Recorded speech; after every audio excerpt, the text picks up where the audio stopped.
Hello, everyone. I'm just getting set up to do my nails. They are driving me absolutely crazy. Look how long this one has gotten. Hey. Hi. I don't even know what I'm going to talk about. Usually I have like a topic or I have like a plan or I'm shaving my hands and I'm getting so much traffic that like the questions are endless. But I don't have any agenda today. Might be a kind of chill, quiet show. You're going to do your nails too. Sweet. We can do them together. Let's see. I'm trying to get the tripod angle correct. Man, it has been quite a week. Hate and bigotry, ableism coming out of the fucking woodwork. I'm not happy about that, but it is what it is, I guess.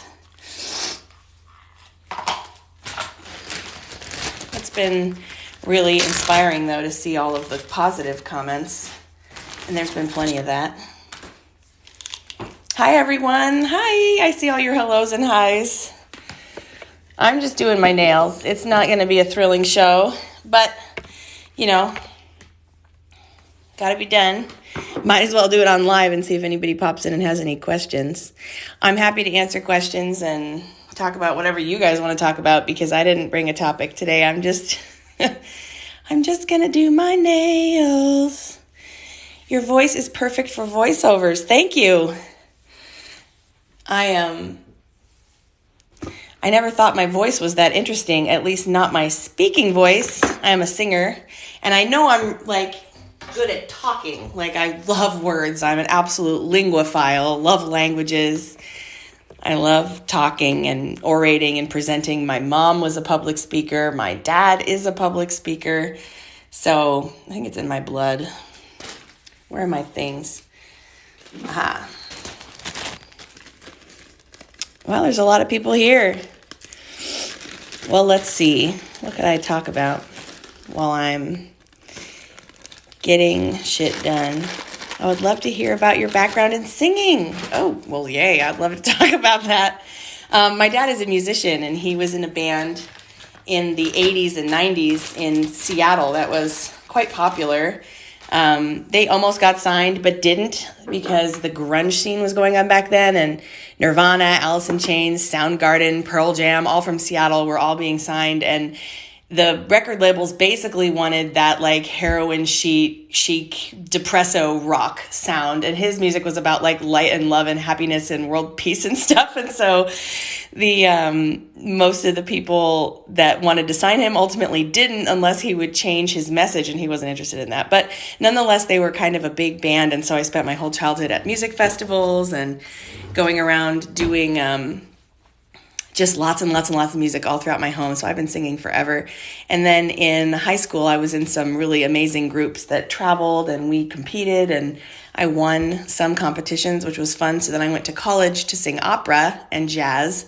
I dropped out of the jazz program because I was so obsessed with opera. Oh, I'm glad they stuck to their original sound. Me too. And my dad continues to make music like that. He lives in Hawaii now and has quite a following. So it's fun for him. But anyway, I got really obsessed with classical music and had a lot of skill in opera and ended up going to a vocational school and studying opera, which is also why I lived in Italy, because to sing opera, you pretty much need to speak Italian, German, and French and Spanish. And I speak all of those moderately well. Italian and French, I'm nearly fluent, but German and Spanish, I can read Spanish and Portuguese because of my extensive knowledge of Italian, but I can't really speak them. I can't conjugate verbs. I don't know what I'm doing. But like you really do need to know those languages to be able to sing them. So I sung opera for a long time, and then I've sung classical music on and off. I've done concerts. Now I'm in just like a community choir because I won't dox myself by saying the name of him, but my choir director here in this small rural town where I live happens to be a world famous composer. And when I found out that he was having like his own little choir in the valley, I was like, oh my God. And so I joined, and I've been singing with them for like 9 years now. And COVID really shut all of that down, and that was really miserable. There was like 3 years of no public singing, no group singing. But we actually just started up again recently. Like you have to be vaccinated or take a COVID test every week to participate. But nonetheless, we are finally back together, and it is going to be so much fun. Our concert is in April. And yeah, I just love singing. I love singing funk. I love singing pop music. I love gospel. I absolutely love jazz. And of course, classical music is my forte, is what I've really studied the most. So yes, voice and speech and language, absolutely my total obsession in life. You guys, Trinidad, woo! Thank you guys all for being here. This is so much fun. Vex Von Hector, I really appreciate you and your engagement right now. That's fun. Would I ever do a face reveal? Yeah, it's coming. I mean, someday I'm going to have to. I have had several press inquiries, like probably a dozen different media companies wanting to do an interview with me. And like the number one thing they all want is a picture. And like I have tons of selfies of me and my family, but I don't have any like formal photos of my family for at least the last 2 or 3 years. So I think this weekend we're going to like go to JCPenney and get some family pictures just so I have something to give to the media.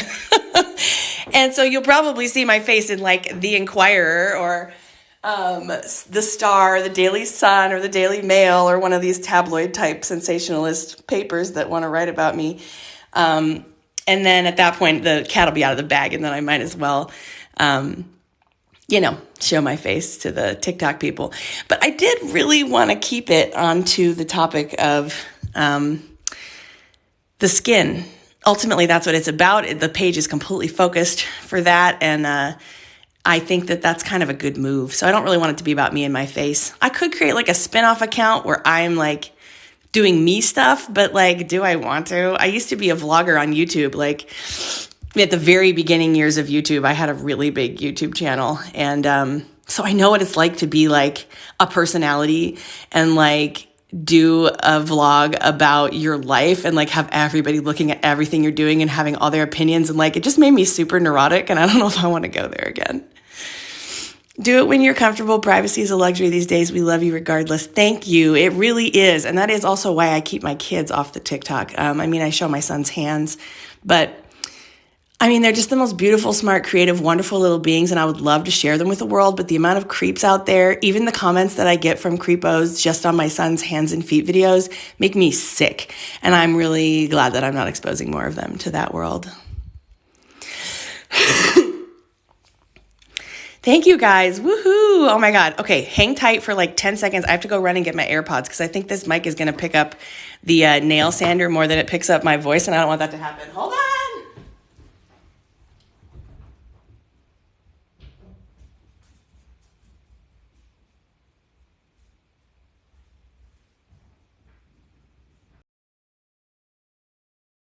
You guys can hear me now, and hopefully this microphone will do a good job of dampening the sound of the nail file.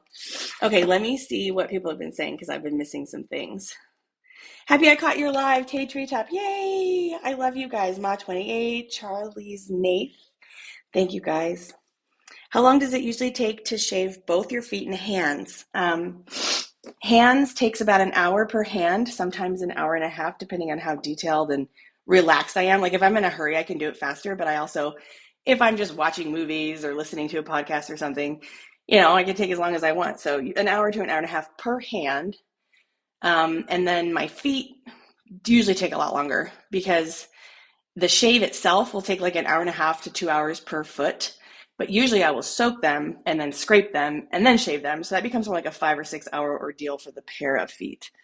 So, but it's only every few months. So it's kind of like I just pick a day like, okay, this Saturday I'm doing my feet. Nobody bug me. My husband takes the kids, and I don't mean take them, but like he's on kids. He's the one watching them and giving them food and helping them through their day. And I just kind of do my thing and take care of my skin. I love how you're spreading awareness instead of using it as a cash grab. Thank you. Yes, it was really important to me to keep the focus on, it was really important to me to keep the focus on, on just being valuable and worthwhile. I didn't ever expect, though, that I would reach people with tylosis and ichthyosis, eczema, and psoriasis, other keratodermas. A lot of people and just normal people who have like very calloused feet because they work hard or because they're in sandals all day every day or because they live in a really arid climate. Like I didn't realize how many people struggled with feeling acceptable for their not perfect skin, and to give those people validation and empower everyone to feel like I deserve to wear sandals, I deserve to feel beautiful even if I'm different. That really resonates with me, and that's something that I can hang on to when I am having a tough day, like when one of my videos goes viral and the hate and eugenics and bigotry and ableism is coming out of the fucking woodwork, which has been going on this week for sure. Some of my comments are filtered. Good. Get the haters out. Thank you, TikTok. Does only one of your child have this gene?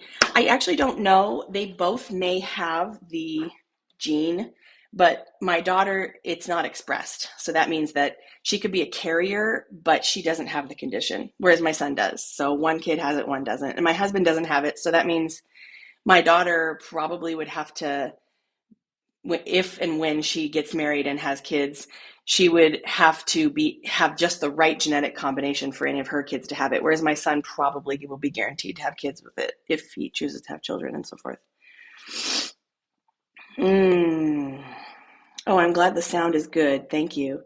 Great teamwork. Thank you. Yes, we have a beautiful modern marriage where the husband and father is equally responsible for everything as the wife. I am not subservient in that way. And who wants to live that way? Just saying. It would be different if I didn't work, and I would be fine with that. No, nothing against housewives and mothers who dedicate their whole lives to that. I mean, really. But I have a career, and I'm very attached to it. So we both have to work, and we both have to care for the kids, and we both have to make time for each other to have time to do the things we want to do. Am I just going to talk? No, I'm actually going to be taking off my nail polish, clipping my nails, and if I have time, repainting them. But I just thought it'd be nice to pop on here and engage with you guys while I did that, since otherwise I'd just be here by myself. And my nails are driving me crazy. This one, my thumbs especially, are like getting to be about a half an inch long. And I can't stand it anymore. Like, it's to the point, because of the way my skin is, like, let me get a flat object. Because of the way my thumb is shaped, like, I can't tap the phone except for like with this part of my thumb or lower, because the nail, otherwise, like, I can't tap it with the tip of my thumb, and that's driving me nuts. And also the callus is getting so thick because it's been like 2.5 weeks since I shaved my hands. It's getting so thick that it's not making good contact with the touch screen. So like, not only am I typing weirdly with like the bottom of my thumb, but like, it's not always registering my touches. And so I'm about to lose my mind. We're going to take these nails down right now. Hopefully when I start this drill, you can still hear me. Yeah, I don't have a submissive bone in my body. Woohoo! Well, I mean, I don't mind caring for another person and making time for their needs as well, which sometimes means doing what they want. But I'm not interested in only being that and not taking care of myself. Can my feet and hands become itchy? On the whole, no. I don't suffer from like regular itchiness like some other inflammatory skin diseases do make you feel.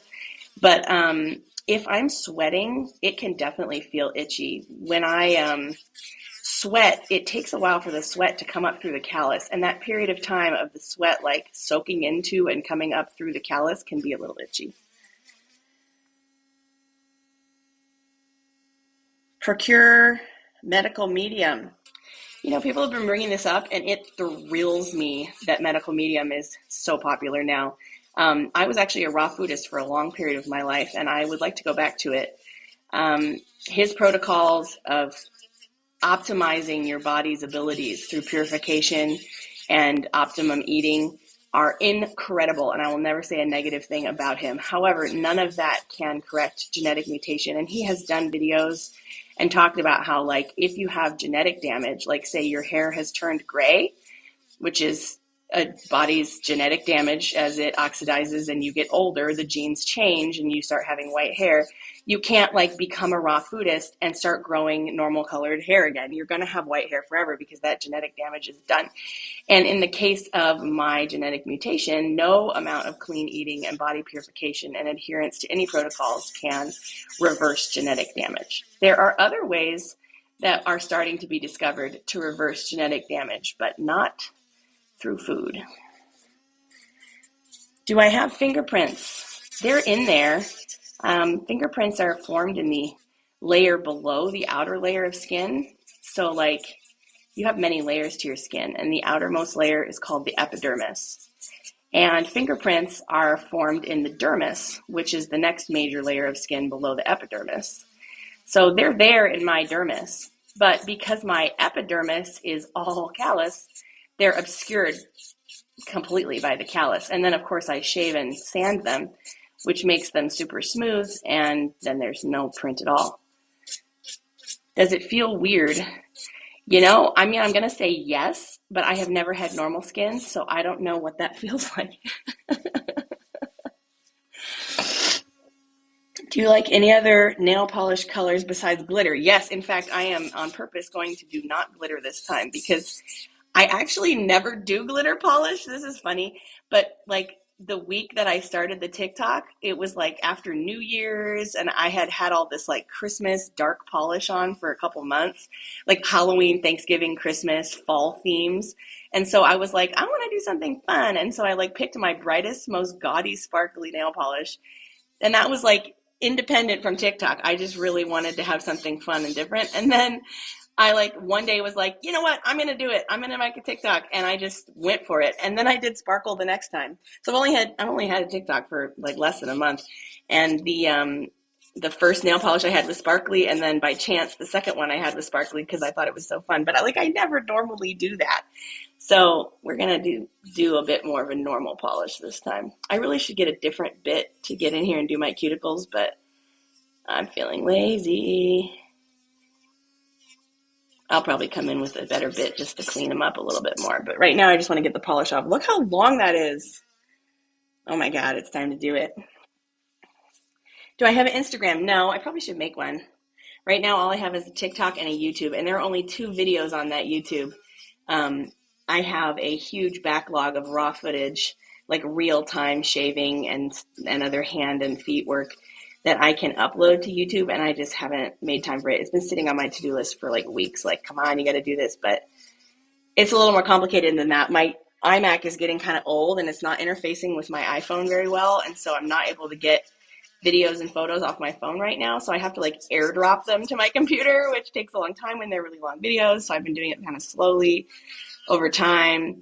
And then of course by the time I catch up with all the other videos that need to be airdropped, I've filmed like a shit ton more, and then so I'm trying to get all the files on my computer, and then I'm going to edit them, and then I'm going to post them to YouTube. And unfortunately I was not being conscientious of filming them in like quiet environments since I knew I was going to do voiceovers.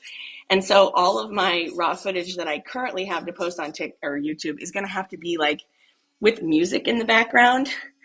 And I know a lot of people have been like, I want ASMR of this. And so that will come in the future when I have a proper microphone, and now that I'm filming the shaving and stuff in a silent environment. But up until that point, I'm going to have to put music over the footage I currently have, because it's like my kids screaming and playing, movies and talk shows in the background, like my husband coming in and asking me questions about the schedule, like the dog barking, I'm not going to put that on YouTube like that. It's too personal, but it's also probably annoying.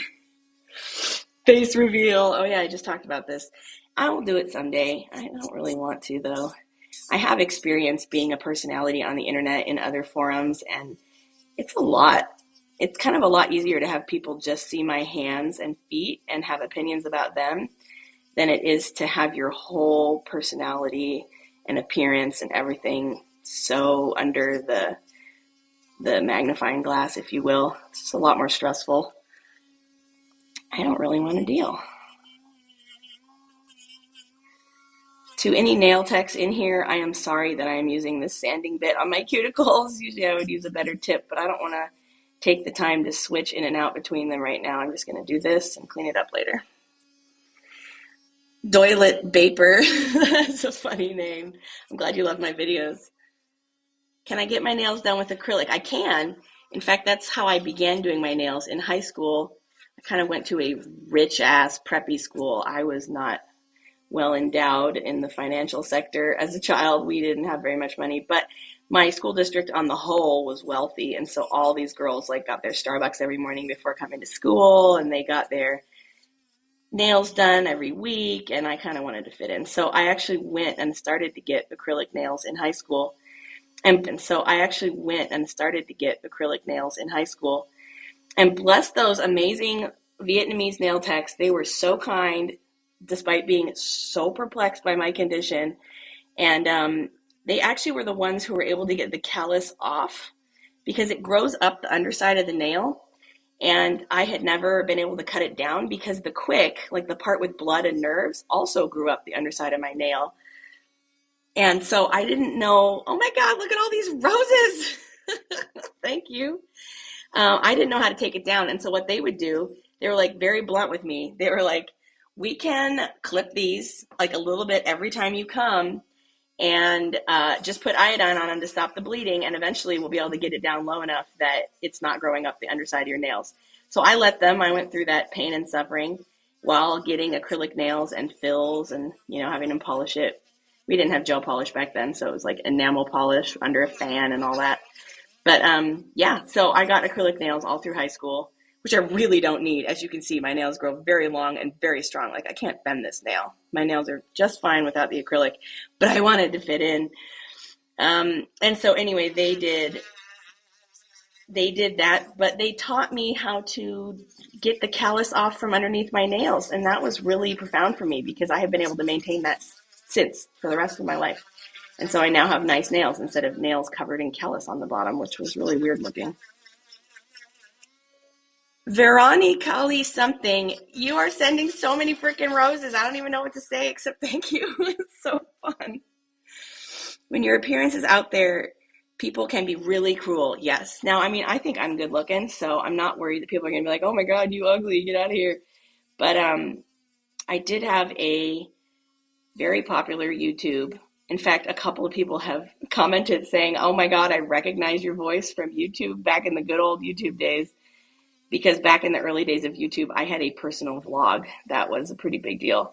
And I know what it's like to have every little part of your life scrutinized, commented on, and I don't really want to go back to that. I'm kind of over it now.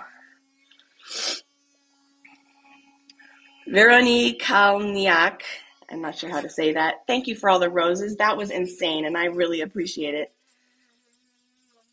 Do I clip my sons so they don't grow? Yes. If you're talking about the callus up on the underside of the nail, since he was a baby, I have just been using like a little cuticle spoon, as they're called, like a little teeny metal spoon for cleaning under your nails. And I've used that to keep the skin down under his nails. So it never grew up like that. He'll never have that pain because now we just maintain them. And it seems once you train your nails to separate lower, like the callus from the nail to separate lower, it takes quite a long time for it to grow back up. So I'm hoping that he can just maintain that for the rest of his life. Is my hand middle the same as my son's? I don't know what you mean by that. They're very similar. Mine is thinner because I shave it more frequently, but they are exactly the same. When I will show probably soon a picture of me when I was like 4 and I'm like chewing on my nail or something in the photo, but you can kind of see my hand. Granted, this was the 80s, so there were a lot less photos of me than I have of my children, like because I have thousands of pictures of them on my phone. But back then, I just have a few pictures of me when I was little, and one of them shows my skin, and it looks, my hand looks exactly like his. And I remember it being that thick and that dirty. Something he'll grow out of as he gets older and can be more responsible. Hi, as a nurse, Nurse Alex, you have taught me something new. You are amazing. Thank you. I am so happy that you could learn something new.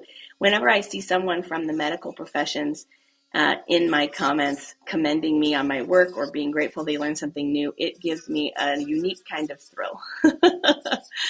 It's a great feeling. How did you manage to maintain their skin as babies? Well, it's just one of my 2 kids. And I did make a video about this if you want to see some pictures of his skin when he was a baby and a toddler.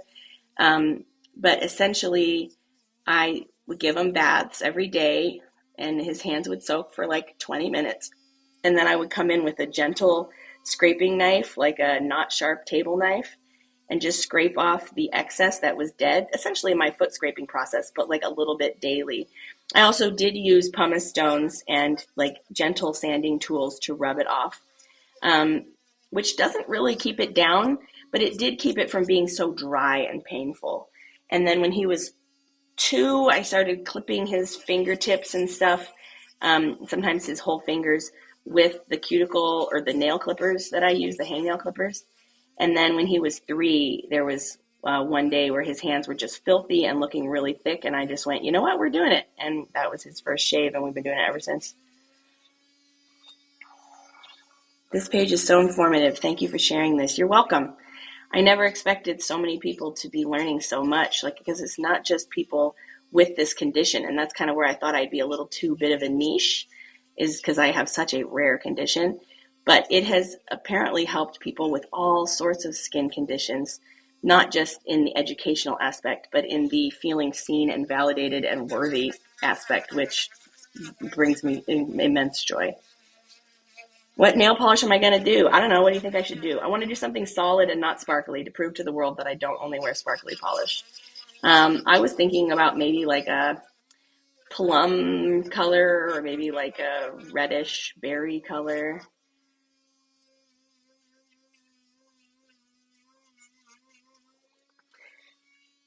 I wonder how it was when he was a very young baby. Thank you for sharing. Yes, I made a video. If you scroll down my page just a little bit, you'll see a picture of a baby. Like, it's pretty obviously not a picture, like a still of me doing my hands or feet. It's actually a photograph of a baby sitting in a baby chair, and that is the one where I talk about what his hands and feet looked like when he was born, what they looked like when he was 2 years old and 3 years old, and how we've taken care of them along the way. 2 years old and 3 years old, and how we've taken care of them along the way. He sits so well for those shaves. You can see how much he trusts you. Oh, thank you. I have been very delicate with him for so long. At this point, he just thinks it's normal. And yes, he is very patient and very good, and also very interested in feeling the relief of taking the callus off. I mean, if it was painful, I would imagine he would try to avoid it, and he would not sit still and not cooperate, but it feels good. It feels really good to take the callus off, have that freedom of flexibility and movement and sensitivity, so he's willing to sit for that. How much does this run into your family? Can you be a carrier without actual symptoms? Yes. I don't fully understand the methods of genetic mutation and hereditary genetics, so I can't explain this in the medical literature technical terms. But yes, you can carry the gene and not have it, which is what happened in my case, because I have the hereditary form of this condition, but nobody in my family's history has it in living memory anyway. But also the disease can present, this mutation can present a lot less severely. Like, my dad has always had pretty heavy, like hardy, calloused hands, but he plays guitar and he lives on the beach and he was a gymnast and a dancer for like 20 years. So like, he always just chalked it up to having been like a dancer and a gymnast his whole life. But now that he hasn't been athletic, he's in his 60s now, it's still there. So it's possible that he actually has this, but it's a much milder version. And one of his sisters said that his aunt, who passed away when he was little, had something similar, a mild, persistent callus. So it's possible that he is the carrier and that I just got a more severe mutation, or a mutation of the mutation, if you will. You definitely should be sponsored for the nail care products that you use. Thank you. That would be interesting. I do have affiliate links in my profile right now for all the things that I use and recommend, and I have sold quite a few of those. So although it's not much money from Amazon, I am getting a little bit of reimbursement for promoting these things. Also, FootLogix reached out to me recently. I had an amazing, like, hour-long conversation with their lead podiatrist, who was blown away with how I take care of my stuff. And they're sending me a bunch of samples of their products to try, so I'm really excited about that. And if I really love them, she said I could talk to the marketing department about possibly having a partnership. So we'll see how that turns out. Do I have to frequently trim my cuticles because of this condition as well? I probably should, but I don't. I have to do them as often as I do shave my hands, which is as often as I do my nails. I do my nails about every 2 weeks. I do my hands about every 2 weeks, and so my cuticles get done at that time. I could maintain them earlier, but because it's all dusty. Because the polish is growing out, I just let the cuticles grow up at the bottom of the polish and then cut them down when it's time to do the nails. Berry would be very pretty. Plum is beautiful. Well, good. Maybe I'll bring out the colors and show you guys in a little bit and see what everybody thinks. I always talk about the polish colors on these lives, but then the amount of time it takes me to sand down the polish and cut my nails and shape them and do the cuticles is about all the time for a live I have. So I might not do the color till tomorrow. I may just come in and do a clear coat to kind of seal and strengthen the nails. And because I have to go get my kids at school in a couple hours, and then do the polishing later tonight or tomorrow. I don't know. No promises. I'm mostly just here to hang out and answer questions while I do this boring work of taking the polish off. I am noticing, I should remark, this is taking way longer than usual already, and I think it's because it's the sparkles. I've never used this nail polish brand before, and it's really pretty, but it's taking a long time to take off, longer than usual. Also, I usually would switch tips to do my cuticles, but I'm kind of like in a rush slash lazy today. And so I'm just using the sanding band for my cuticles, which once I post this as a video, I'm sure plenty of nail techs are going to come in and say, that's not how you do that. I know. Perfection is not the end-all be-all of existence. Okay, let's see. I'm sure it offers a lot of relief on your joints. Indeed, yes, they really get tight feeling. The callus really feels tight. Like I can still make an okay fist, so I'm not like suffering really bad right now, but you see all that white? Here, let me blow the camera up because it's getting dusty. You see all that white in my fingers? That's sweat from holding this hot tool as it's getting hot because I'm using it so much. And as they sweat, I can make a better fist. So once this dries out like tonight, oh, it's going to kind of hurt. I miss the shaving videos. Well, I have plenty of them, but I can't make any more content than I have shaving to do, so that's how it is. I was just thinking that, but hell, it doesn't really matter.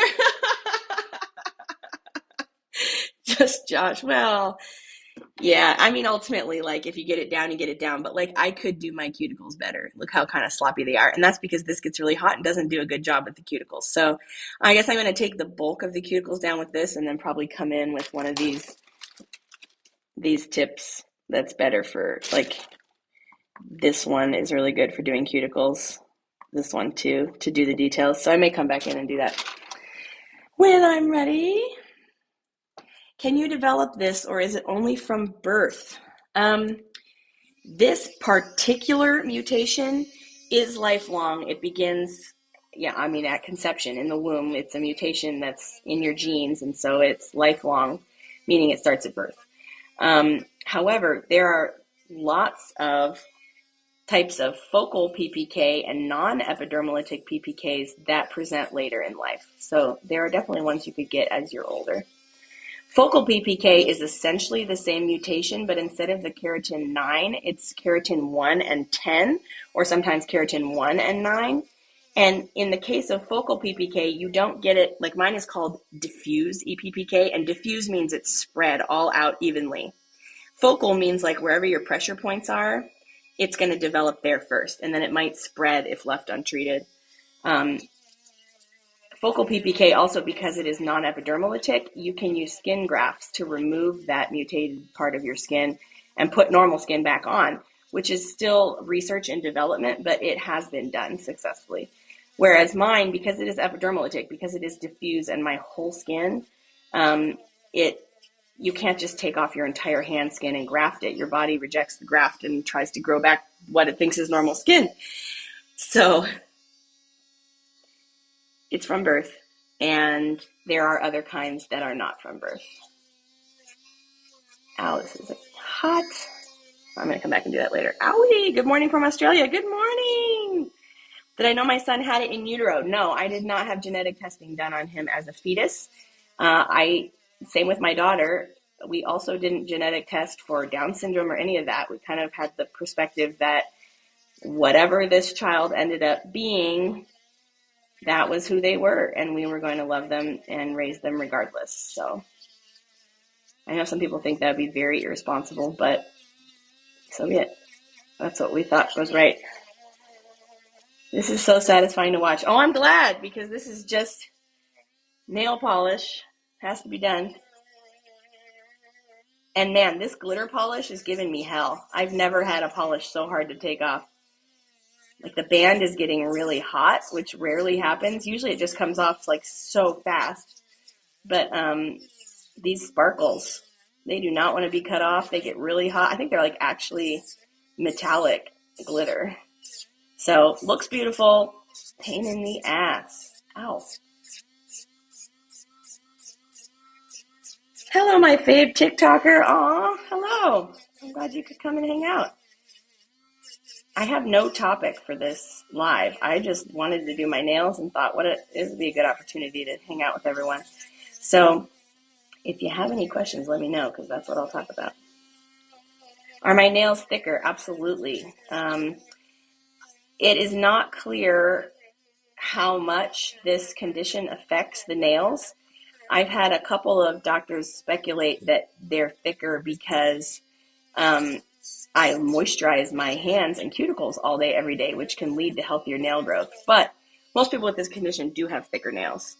For example, this is my thumbnail right here.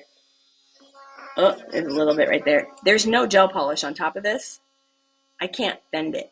Like, it's strong. And this is 2.5, 3 weeks growth. It's pretty long for just 3 weeks. And they're pretty thick. I like to do a solid color and then a layer of glitter. That way it comes off easier. Oh, usually I do a clear layer and then I like smooth out that layer and then I do the polish color on top. But it would be cool to see if it came off better with, instead of like the clear top layer being underneath, like doing a color as well underneath. Probably would come up better. And in fact, I think I was kind of in a rush when I did these nails and I didn't do the clear layer underneath, which might be where the problem is here. Are your foot clean now? I mean, they're always clean. They are about a month out from shaving, if that's what you're saying. The last time I shaved them was January 13th, actually. So a month and 2 days, 3 days. What's the date? And I will probably go at least another month before I shave them. Oh my God, I'm so jealous of your nails. Hee. Yes, one pro to having this disease. Super good nails. And that's something, I started polishing my nails myself in junior high. And as we discussed earlier in this TikTok live, I started getting acrylic nails in high school, which I really didn't need because my nails are so thick, but I didn't know better at the time. And so doing my nails has kind of always been a part of my life. I started doing them myself in my early 20s and did the enamel nail polish thing for a long time. And then switched to gel polish just like 2-ish years ago, might have been 3 years ago now.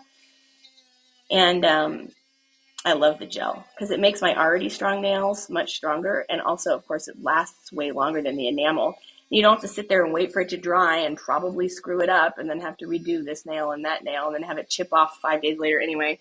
Like, man, gel is just like a million times better. I thought they were gel nails all this time. Well, they are gel polish on top of natural nails, but not acrylic nails, if that's what you're meaning. Do either of my parents have this condition? Oh, we talked about this a minute ago. No. My dad may have had a very mild form of it. We are assuming it came from his side of the family.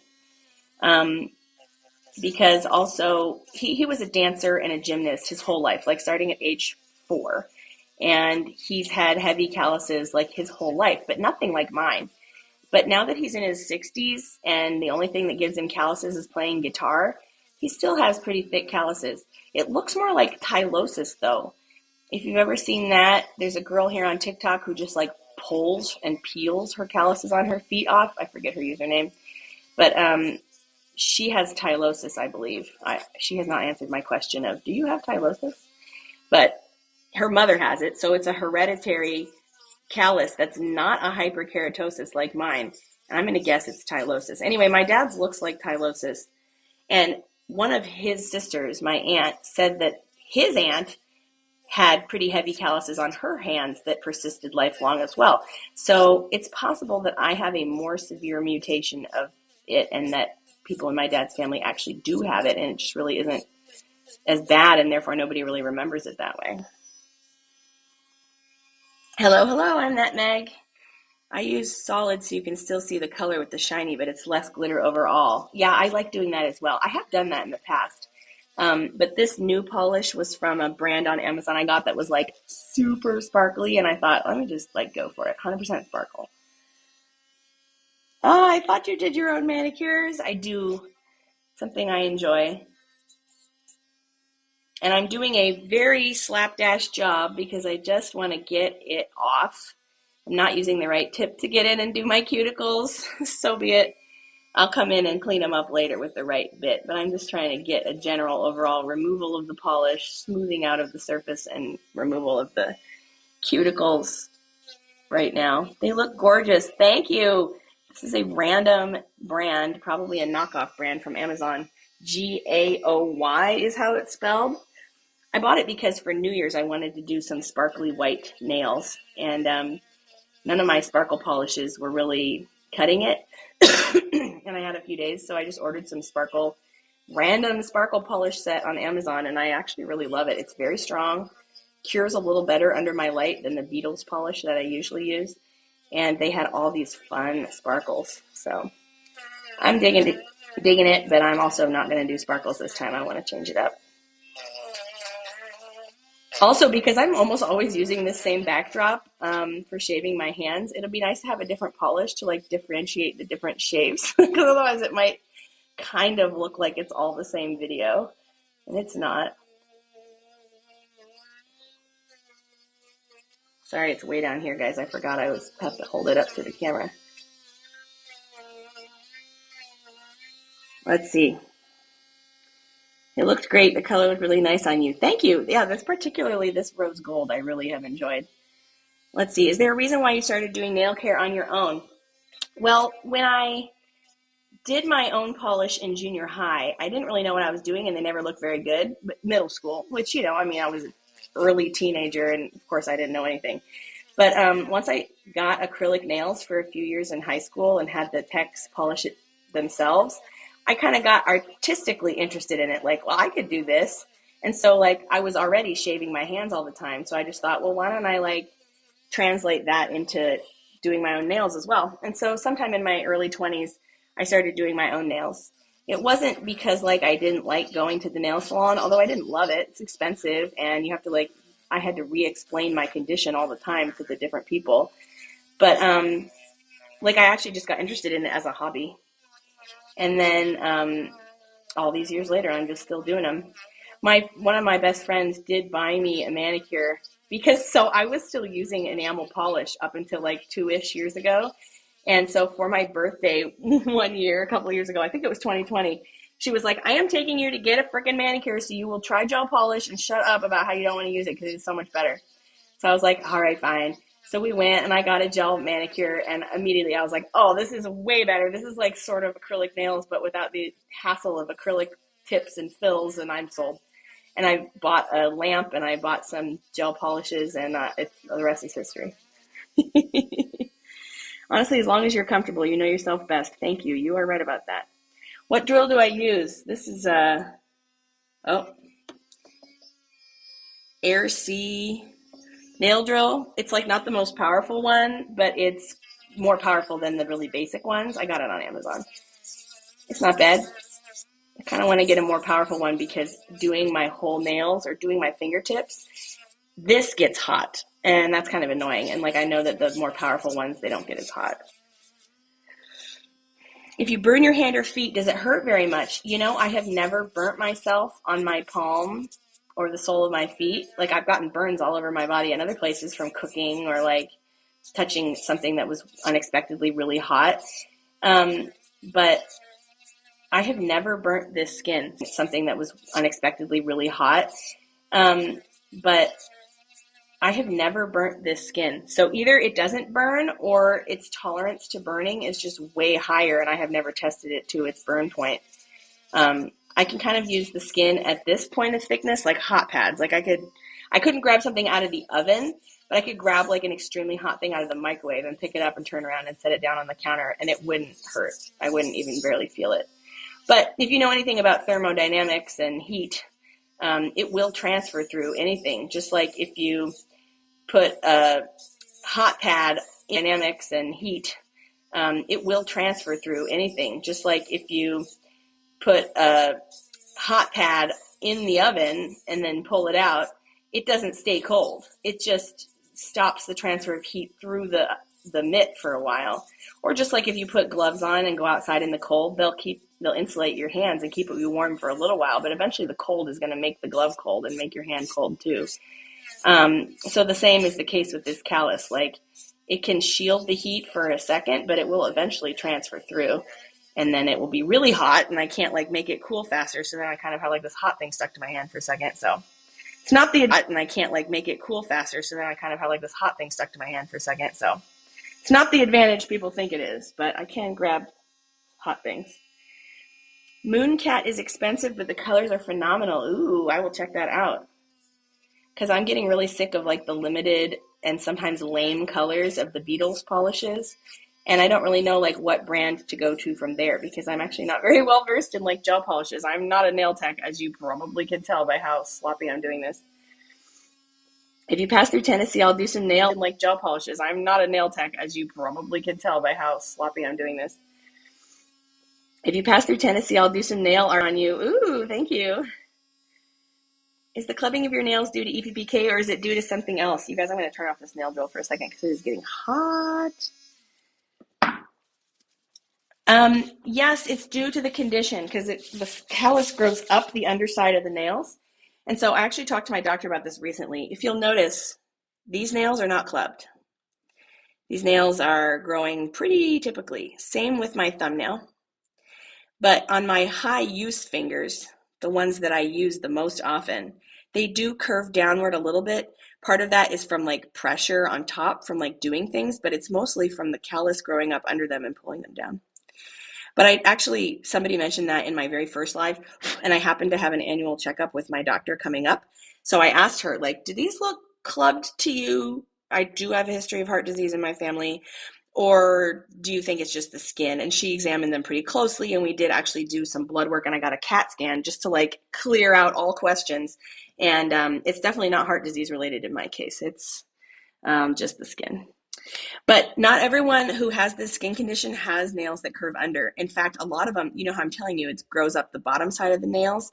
A lot of people with this condition, their nails actually grow outward, like this direction.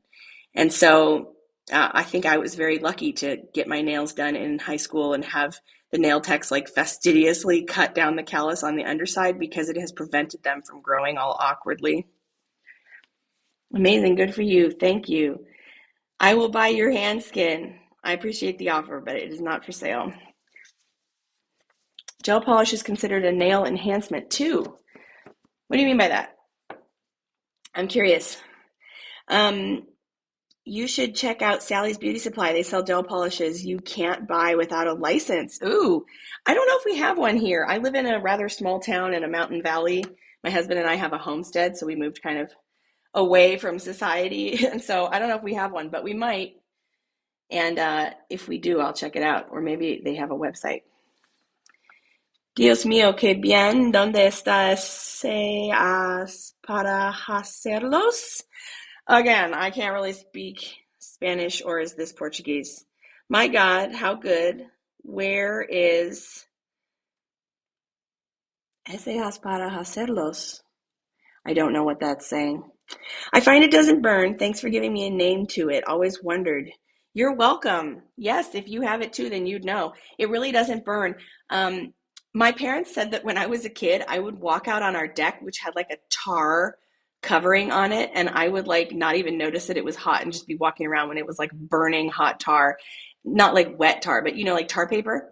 And yeah, so it didn't burn back then, and I've picked pots out of the oven like really fast, grabbed them out when my skin was really thick, and it never burned. So it just seems like it's very heat tolerant.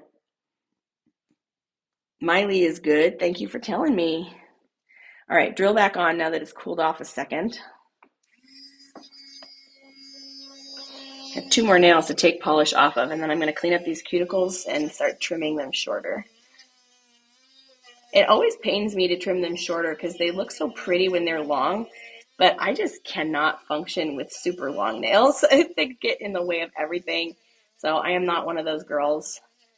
I love them being, longer than cut all the way down, but I can't let them get this long. Like I couldn't not just put polish on top of this because they'll keep growing and they'll just get in the way of everything.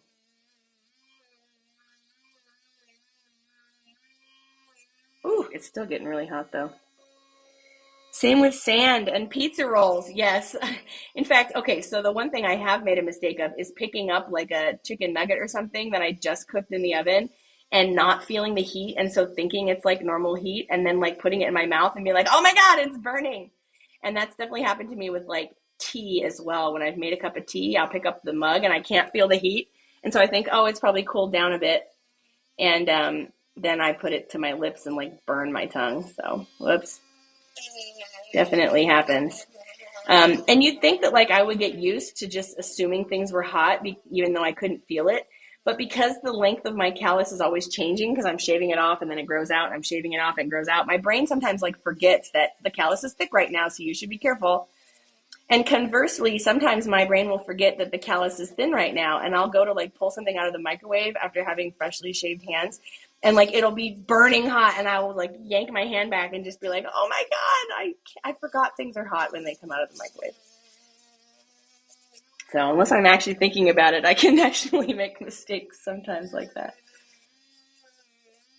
Ow, man, this is getting really hot. I need to switch the tip for doing cuticles.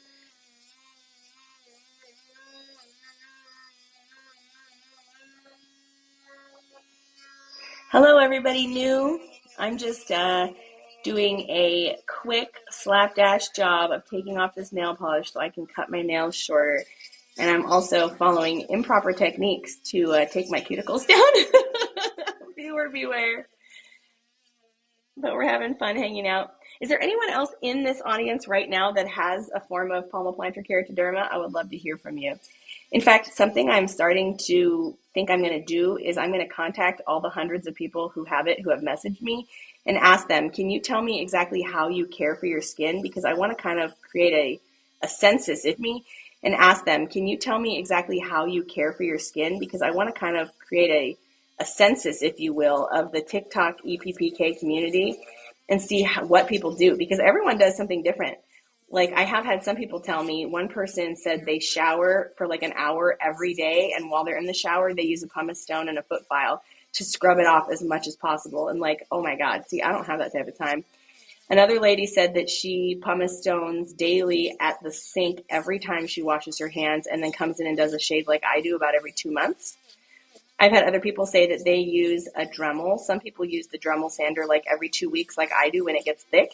But there is one lady I met who said she does it every single day to keep it as low as possible so she's not self-conscious about it. And so I think it would be very cool to reach out to everyone and find out what they do. And of course, I've also met dozens of people who have never taken care of it because they've never known what it is or how to properly take care of it, and they've never met a doctor that knew what to tell them. And so they are finally trying it as a result of seeing my videos. I've had a couple people message me like in tears saying, I cannot believe this. We just did this on my hand or my daughter's hand or whatever, and it looks so much better. And she was like, the lady talking about her daughter was like, she was like running around and touching everything because she'd never been able to feel with her hands before. And another woman did message me in tears saying like, I can't believe I've gone my whole life not knowing what the keyboard keys underneath my fingers felt like. Like, it's pretty amazing hearing people's stories of how they care for it or don't and what their experiences are since learning about my methods. Hey, Jason has joined. Hi, Jason. This is one of my good friends. He sometimes helps me moderate these lives. I was talking to him earlier on the phone, and I told him, I don't know what I'm going to do with this afternoon. I really should do my nails, but like I also really should work at my normal job. And do I want to waste my time on a TikTok live?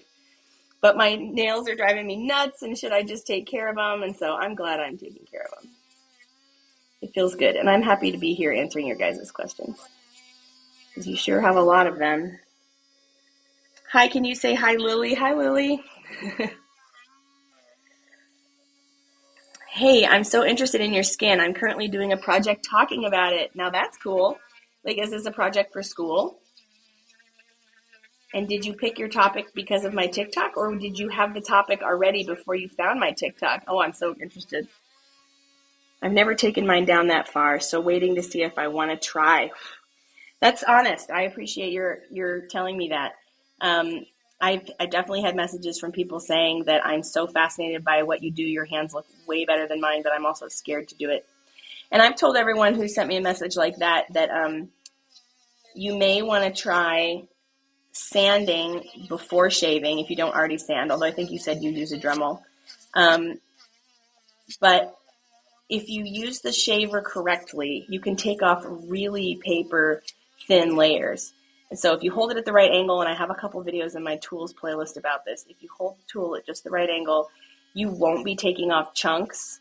You'll be taking off super little paper thin layers. And so then you can really have a choice about how deep you want to go. You could take it off just a little bit and then maybe finish it with the sander, which would maybe cut your sanding time down.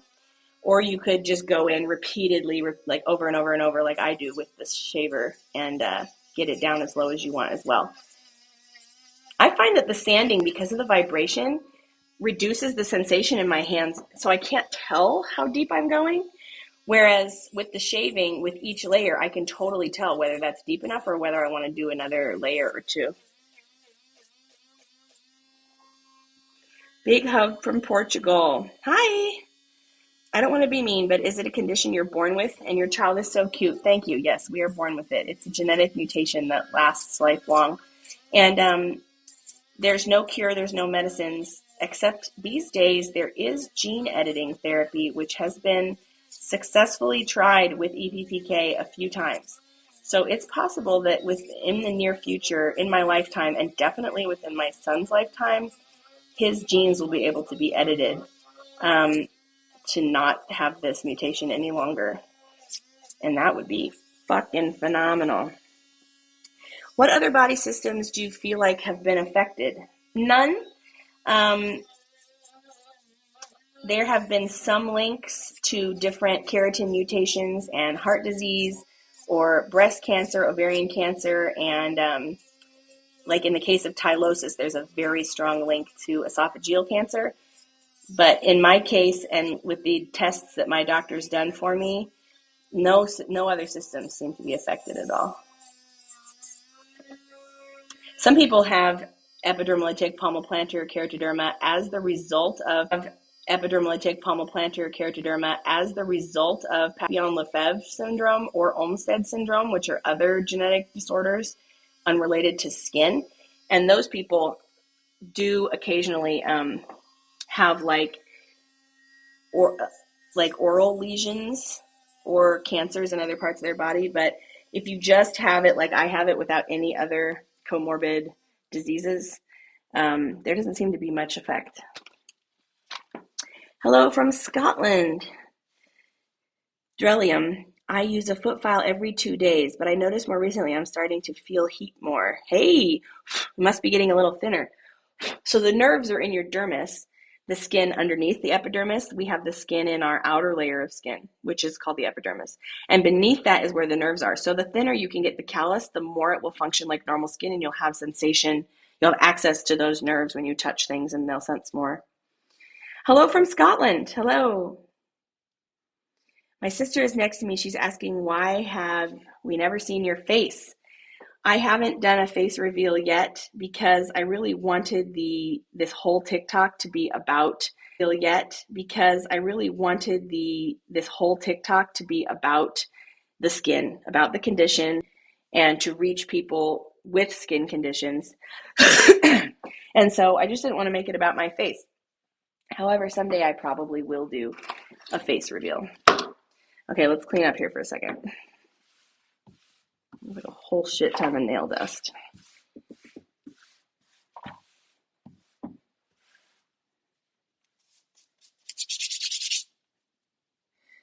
So these nails are a bit more flexy, a little bit thinner than my thumbnails, but still pretty strong. But my thumbnail still doesn't bend at all. This one I noticed has a little rip right here, and I'm so disappointed. I do not want to cut this nail down that low. So I'm going to try to just maybe super glue this, but probably just gel polish over it and do it thick enough that it'll hold until it grows out. You should probably just gel polish over it and do it thick enough that it'll hold until it grows out. You should do a live where you're shaving or drilling or filing your hands. I have, actually. My last 2 lives were me doing my hands. No, actually, the one in between was nails. But anyway, I've done 2 lives where I shave my hands, and both times I cut my hands way more than I usually do, because I usually never cut them at all. Maybe once if I just have a slip. But yeah, I usually never have that problem. And I shredded my hands the first time I did a live and tried to shave. So unfortunately, I don't think I'm going to do shaving on lives anymore, because I don't want to hurt myself. I want to do a good job. And this is something I can do on a live, since it's got to be done anyway, and it's not nearly as easy to mess up nails, at least especially this part. So sorry. Oh, that's okay.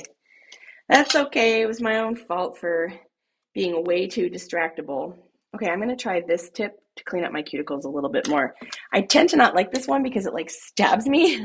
It's like pointy. However, this one is getting way too hot and not able to do those fine type of details. So let's give it a go. Your profile is so interesting. I never knew about this condition. Thank you. In fact, most people don't, including most medical professionals. The amount of messages I've received from people with this condition who have never been able to get a diagnosis and never get any proper advice from doctors is astounding to me. You'd think that most dermatologists would be aware of this, but it is that rare. Let's see if this tip does anything for my callous cuticles. Oh yeah, it's helping a little. Hi, hello everyone, especially new people joining. How's it going? I am just doing my nails because they need to be done. And I did like a big overall nail polish removal and callus takeoff with a like a sanding tip with like actual sandpaper. And now I'm coming in and doing details with this little guy before I polish.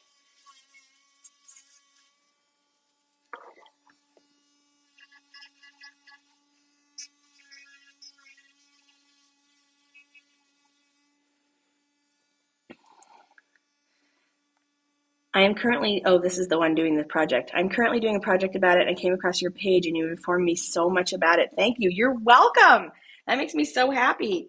You know, I'm often searching Google for EPPK because I'm looking for a picture for this or that for one of my videos, or in the past, I've just searched Google for like new articles in Google Scholar and so forth, and then maybe popped over to image search results or something. And I've noticed in the Google image search results now, my videos on TikTok are some of the top hits, and I think that's funny. But yeah, there's really nobody out there talking about it and teaching about it like I am. So I'm become relevant in those search results pretty quickly. Just been looking deeply into your counter, thinking it was your palms. Here's the palm. That's a pile of nail polish dust.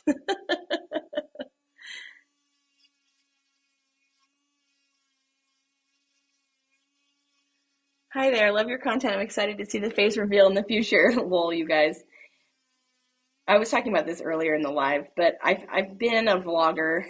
I've had a platform with my face before, and I don't know if I want that type of scrutiny on my personal life and my appearance anymore. Um, I mean, it was fine. Most people approved of me, if you will, but like, ugh.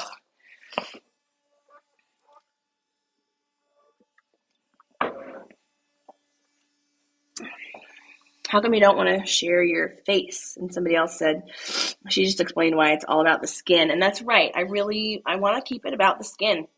I wouldn't be opposed to showing my face every once in a blue moon, maybe for a Q&A. I wouldn't be opposed to showing my face in like a spin-off channel, which is more about like the other parts of my life. But as for Parmesan Palms, it feels appropriate to keep it focused on this condition. It's what people are here to see, and it's also what is helping people the most. So, like, my opinions about things and my personal life is irrelevant to most people. Whereas what I have to say about this condition is actually relevant and helpful to a lot of people.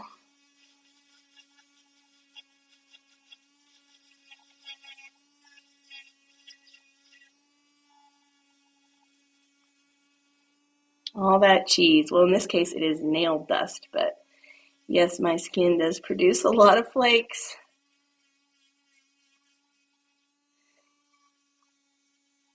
Man, I usually hate using this little tip because it is so tedious, but since I did the majority of the cuticles with the sanding, like, I forget what it's called now, the sanding tip with the sandpaper on it, um, this is cleaning up the rest quite nicely. I'm also coming in under my nails and doing this part where it gets thicker and uncomfortable. That one I think I'm going to have to clip though. Ugh, hold please.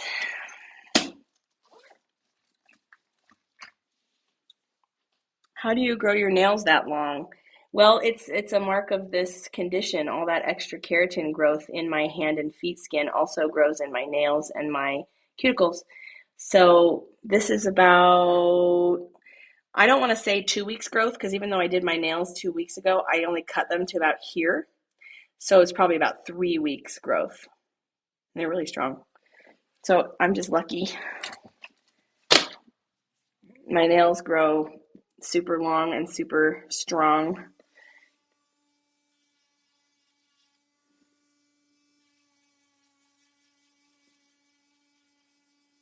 How come I don't want to share my face? Oh man. Well, I've answered this a few times, so I don't want to lose people talking about it too much. But I was, so in the early days of YouTube, back when nobody even knew the word vlog and blog was still like this trendy thing online people were doing that nobody understood. I had a YouTube channel and I had a lot of followers and I talked all about my personal life and I shared like every part of my life essentially. And I know what it's like to be in the public eye as a vlogger, or these days on TikTok, you'd call it being a TikToker. And I don't really want that kind of attention and myopic focus on me. I don't mind sharing about the skin because it's helping people and because it's a little less personal versus actually making a page about myself just seems like vain. Not no shade to like people who are doing TikToks about themselves. That's fine. But like I'm not really interested. I'd rather make it about the skin. Ah.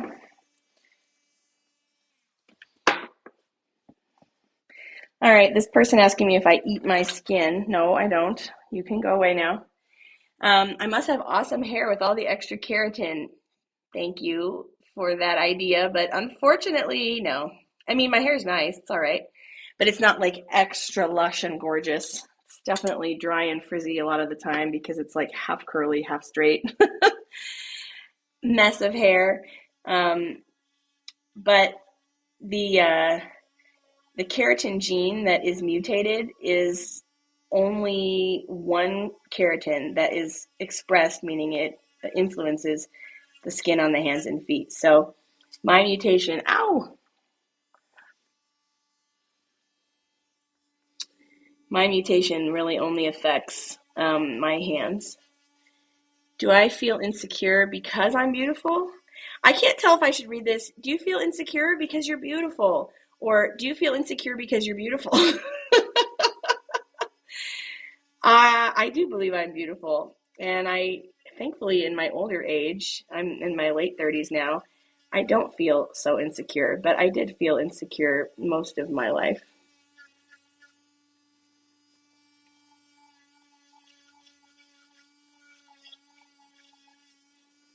Hello. But it feels really weird once the callus is removed, though. I don't know how to quantify that because I've never had normal skin. I think it feels great, but I see what you're saying. Yeah, it's definitely different. I think it feels weird when it gets thick. And when I was a kid, I felt the other way around, like shaving was novel and it felt strange and different. But because I was so used to the callus being just super thick all the time. But now that I've been shaving the callus for so many years, it feels really uncomfortable and weird to me when it gets thick. Like this is 2.5 weeks growth. I never let it go this long. Usually 1.5 to 2 weeks is when I shave it.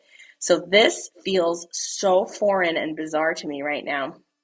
Like it's really uncomfortable. I can't wait to do it. I'm going to be shaving them Friday afternoon or Saturday morning or maybe even Sunday morning, just depending on kind of how my schedule shakes out this weekend. but they are driving me nuts. I would love to do them tonight. I mean, maybe I'll do them tonight, but I've got other shit going on, so probably not. Okay, these ones are all cleaned up. I'll wash my hands in a minute, but I'm going to do this other side first.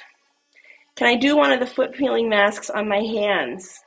I can't do them. I did do one to satisfy TikTok viewers who wouldn't shut up about them, but it didn't work out very well. The foot masks are designed to dry out a very thin layer of skin on the exterior of your foot or hand or wherever you put it. And what peels off is skin that really is already dead, but your body, wherever you put it. And what peels off is skin that really is already dead, but your body hasn't shed it. In my case, there's no normal skin underneath with dead skin on top. It's all a multi-tiered layers of living to dead skin, and there's nothing underneath for it to come off of. So all the foot peel masks do is just dry the skin out horribly and make it so I have to scrape it off, which is really uncomfortable. So I won't be doing that again. I did do it, and it was good. It told a lot of people what they needed to know about whether it would work or not, but I don't feel like I'm going to try that again. Where am I from? I currently live in Oregon. Could you use, oh, I read that one. I need that tool you have. I need it for my feet for real. Which one? Do you mean the blue-handled scraper or the cream-handled shaver? Thank you for the finger heart. How sweet. I have a list in my bio. I have a list in my bio of all the tools that I use. If you're interested in checking them out or seeing the different options, because I have a lot of different options of like pedicure knives and callus shavers in my bio, and I've listed all the best ones as my recommendations, and then you can kind of see what would serve you the best. So hopefully that's a good resource for you. But the blue-handled one's called a callus or a pedicure knife. It came from a pedicure knife set I found on Amazon. And the callus shaver is by the OG company in Germany, Credo, and they are the best ones on the market. Please don't buy a knockoff because they will not do the job you think they're going to do. How does it affect the feeling sense? I'll explain that in a moment. Please let me come back to that. Let's see. Trying to get on your level. Hard to find time to set aside to shave it really good. Oh, Abby, thank you. I was just actually reading my message exchange with you this morning. So I was looking through my messages trying to find a certain one, and I couldn't remember who it was from, and I was reading yours and going, oh, I wonder how it went with her and the tools and whether it went well. I'm so happy to hear that you're still trying. Taking time to do it, I mean, probably because if you've never done it, like dedicated that much time to it all the time, I can imagine that would be challenging. For me, it is so routine. Like, I am going to take time to do my hands every couple weeks. I am going to take time to do my feet every couple months. And I'm going to take time to do the scraping and exfoliating and fingertip clipping and all the maintenance in between. But it's so like routine to me that that time will just be found. But I also, as you can see, by the fact that my hands have grown out 2.5 weeks, sometimes I just don't have the time. Nishara said, I also have EPPK. I'm so self-conscious about it. I hate having to explain to people all the time. I hear you. That disappeared for me when I began shaving. When I began shaving and taking care of it regularly to the point where it looks mostly normal, all the questions stopped. So if you could find a way, there's another gal here on TikTok who's starting to make videos about her EPPK. She only has one right now, but she told me that she sands them every other day, which I can't even believe, but she takes a foot callus electric file and actually sands them down every single day, and they look completely normal. I tried to call her out in her first video, like, you can't have EPPK if you don't have it on your hands. And she was like, girl, I do. I just sand it constantly because I'm so self-conscious about it. So that might be something to consider, that the lower you can keep it and the more frequently you can do it, the less that people will really even notice it. Okay, what was that question I was trying to come back with? Oh, how does it affect the feeling sense? So let me briefly explain. Skin has multiple layers. The outermost layer is called the epidermis, and the layer beneath that is called the dermis. Now, when you get a tattoo, it's in the dermis, which is why like your top skin can keep growing and shedding and the tattoo will stay. It's because the ink is down there in the underlayer. Fingerprints are also made in the underlayer. And so that's why I do have these fingerprints. They're just way below the callus. You can kind of see a swirl here. And so they don't really present in the callus. But to answer your question, that's where the nerves are as well. In the dermis, in the underlayer of the skin, is where the nerves and the blood vessels are. And so when you let the callus get really thick, the distance, the padding between the dermis and the top of your skin is so thick that there's not a lot of input being sent to those nerves. And then as you trim the callus and make it thinner, the nerves can suddenly sense so much more. And so if you shave too deep, especially if you haven't done it before and are not used to it, the nerves can be a little hypersensitive, like they're being triggered way more than they're used to. Your body has taught them that they need to sense really precisely so that they can get any sensation at all. And then when you take that callus off, the nerves go like, whoa, whoa, whoa, this is too much. We're tuned up way too high. And your brain will actually tell them to like dial down their input. Just like if you wax your legs regularly, or you get I don't know, you itch or scratch or wear a certain fabric on a part of your body repeatedly, those nerves will stop growing so thick. I mean, they'll stop like taking in so much input, they'll start numbing themselves out a little bit so that you don't have oversensitivity in spots with repeated input. And so it's kind of the same with this skin. If you shave it really often, the nerves will become adjusted to that higher input, and they will dull a little bit, and then you'll have normal sensation. But the first time you shave, especially if you haven't shaved your whole life, the first time you sand or shave, those nerves are going to be hypersensitive. So it kind of gets better over time. Like I shave my hands so frequently that my brain has kind of calculated that they should be at a sensitivity for thin skin. So when it gets thick, I really lose my sensitivity. But if I were to leave it thick for like months, maybe even years, that sensitivity would get higher and higher and higher as my body tries to feel through this thickness. I'm not a neurologist, but this is essentially what I understand about how nerves receive input and how they can adjust themselves. Okay, I'm missing a bunch of messages.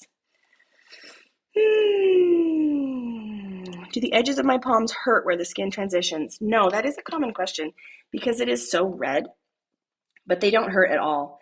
This is called the erythematous border, and it's essentially a border between the two where the genes, the skin cells on an individual level decide whether they are palm skin or top of hand skin. And so just in this area where the skin is trying to sort itself out, it doesn't know what to do, and it just is red, but it doesn't hurt. Credo, yes, Lori is in Illinois. Credo is the brand in Solingen, Germany, that makes these original callus shavers. You can get a whole bunch of different knockoff brands. Tweezerman makes one. There's other ones that people have found at Target and Walmart. But the original brand that makes the ones that have this bigger gap, I'm going to point with this. So this is the shaver. This right here is the blade. And this is the hole the callus goes through. This hole is irrelevant. This hole is the hole the callus goes through. And on newer and knockoff versions, this gap between the blade and the metal is way thinner, like half the thickness of this. So that's fine if you have normal skin, like normal calluses on your foot, and you're trying to take a thin, tiny layer off. That hole being thinner will be to your advantage. But on my very thick skin, I have used some of those knockoff newer brands, and I could just be here all day trying to take off the tiniest layers. And this one, with that larger gap between the blade and the metal, it really takes off a lot more quickly. So I prefer it if you have my condition. If you don't have my condition, get any one you want, because you're not going to be taking off nearly as much skin. What happens to your hands when they scratch? I assume you mean scratching and not itching. Let me take a very sharp point and scratch them. That is what happens.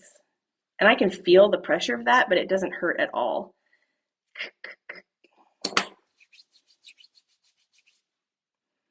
So a lot of that whiteness is just the dust of the skin kind of being scratched up. I didn't actually cut myself, but it's been damaged a little bit. And after a couple lotionings, that'll disappear. So that's what happens. And paper cuts is the same. I can't feel it. There are no nerves here. It'll just slice the callus open a little bit, and I'll have a little flap. But that's it. There's no bleeding. Abby, you've been such a great help to me with these videos.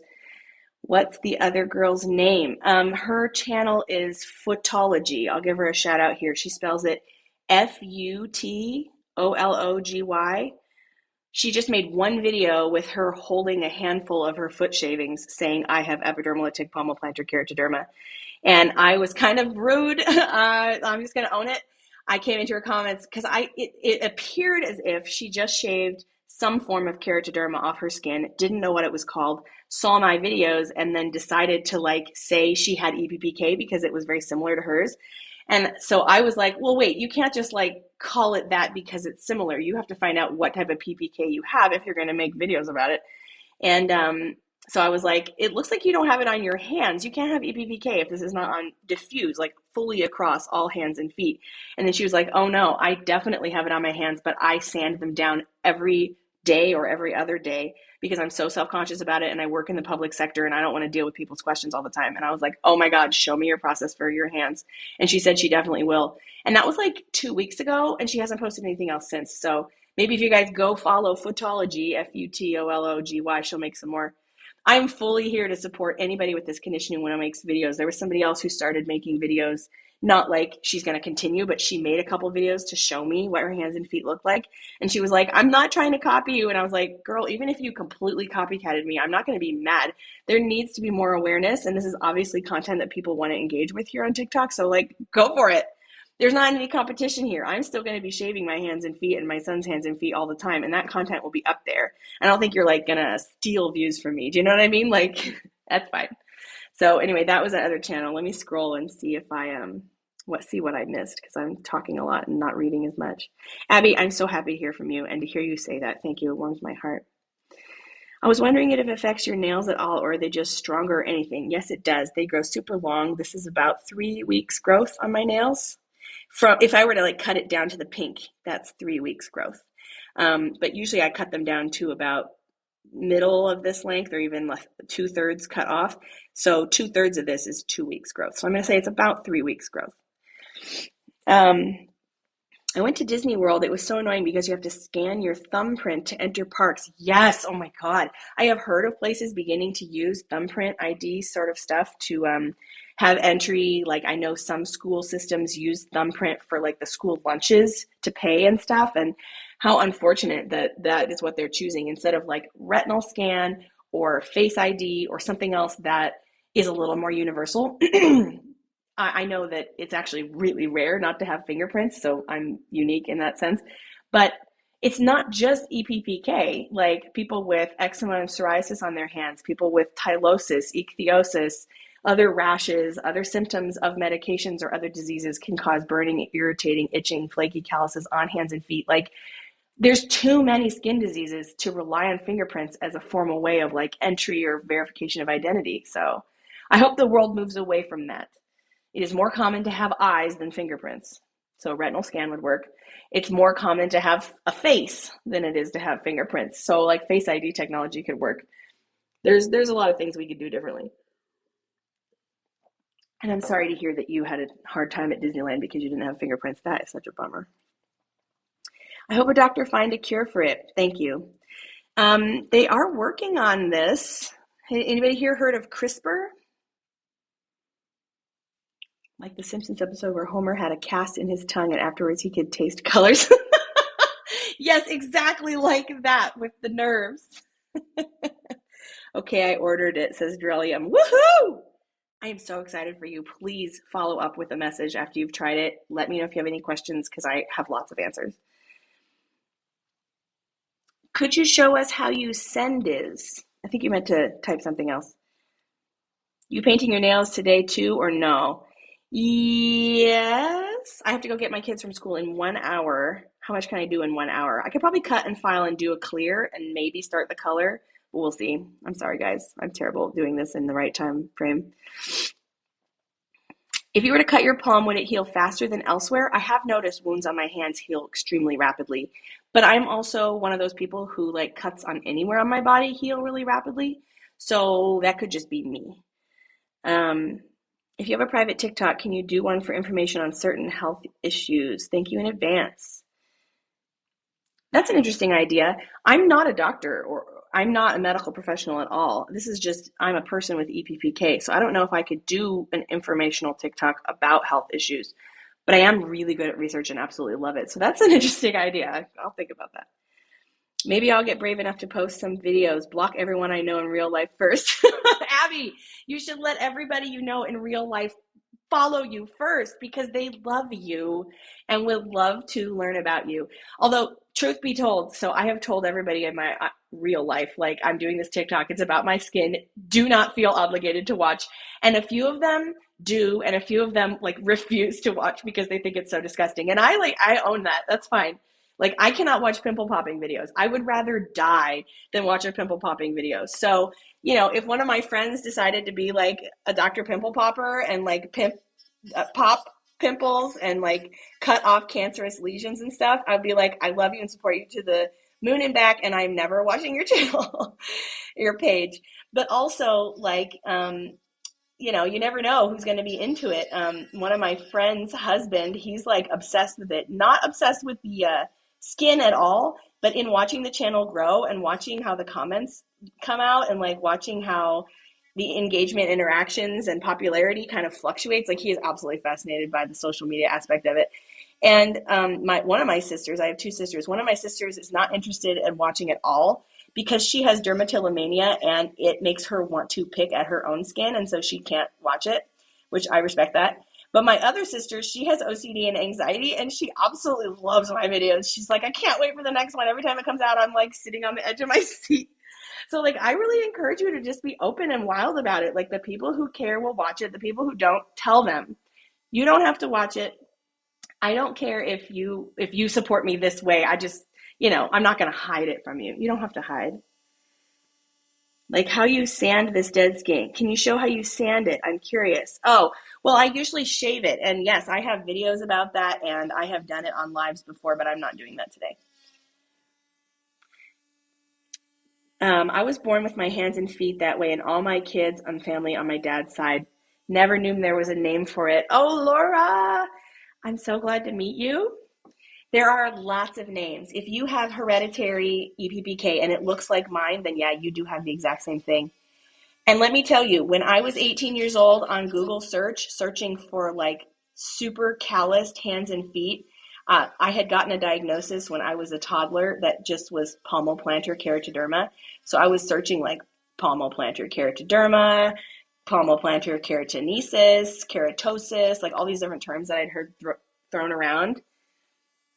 Oh, sorry, my internet crapped out for a second. I was searching all these terms that had been thrown around in my youth from doctors, and I came across an article, and the picture of the hands and feet in that study, like literally could have been my hands and feet. They weren't because I was never studied and written up in a paper, but they totally could have been. They looked exactly like mine, and I was like, oh, this is what I have. So then once I had the term diffuse hereditary epidermolytic palmoplantar keratoderma, I began searching that. This was in the earlier days of the internet, so there wasn't nearly as much like scholarly research and articles and pictures as there are today. But ever since that day when I was 18, which was 19, almost 20 years ago, I have been very curious and kept up with all of it, and definitely now, of course, know I have EPPK. But I remember that day. I remember the couch I was sitting on. I remember the time of day. I remember who was with me. I remember the look of the fish tank in that room as I was sitting there suddenly thinking to myself, wow, after an entire lifetime, of course, I thought I had lived forever at 18, of having this, I finally have a name for it. Dang it, I really cut my pinky nail down a little too deep and I didn't even get the cuticle, and I'm really disappointed about that. Hold on, I'm going to do this off camera so I can see what I'm doing. I always felt so along with this. Grew up getting bullied in school for it. I'm so sorry. Um, some kids did try to bully me, but I have a thick skin and a sassy personality, so they didn't get far with that. And I'm really sorry you had to go through that.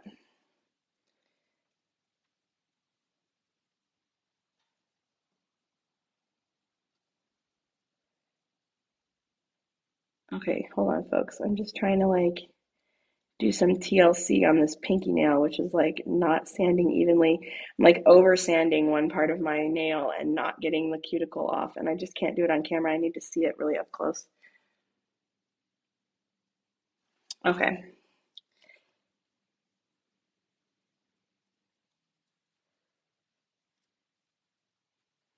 All right, that's as good as we're going to do with the sanding today. I'd like to move on.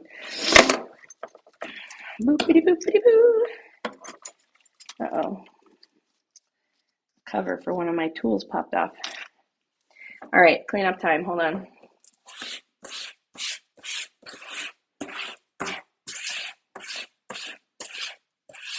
Man, I'm getting warm.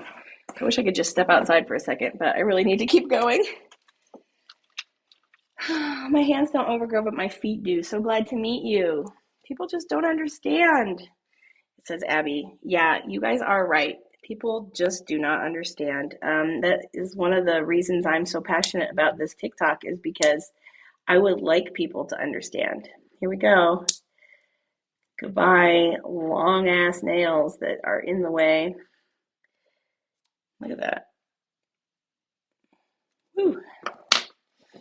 Now this is annoying. I'm going to try to just polish. Oh, I don't even know if I'm going to be able to file that. I really don't want to cut. Oh, that's the end of it. I really don't want to cut my nail down that low. Oh, well.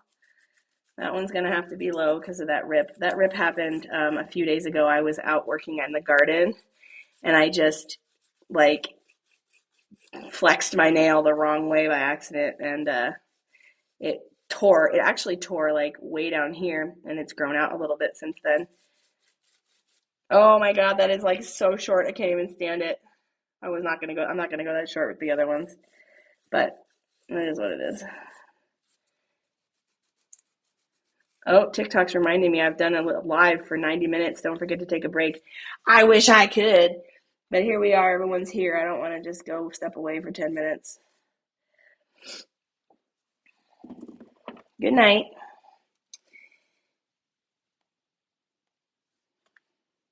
Do my hands itch? No, they don't. Were you born with your hands and feet that way, or did it grow over time? Oh, this is from Laura talking about it. She has it. I was born with it. Um, I it wasn't as thick when I was first born. Wait, we have a runaway nail. I don't want this to go somewhere in the corner of my bathroom. Um, it was a little thinner, but by the time I was like 9 months old, it was fully grown in. I have some pictures of me at like 1 and 2 years old, and you can see it's as heavy and thick as it is today. So didn't take long. My son was the same day. His started to present shortly after birth, and by 6 months old, 9 months old, it was totally grown in. I mean, it continued to get thicker, but like fully fledged by about that age. Can I have a personal and informational TikTok? Yeah, we'll see. We'll see.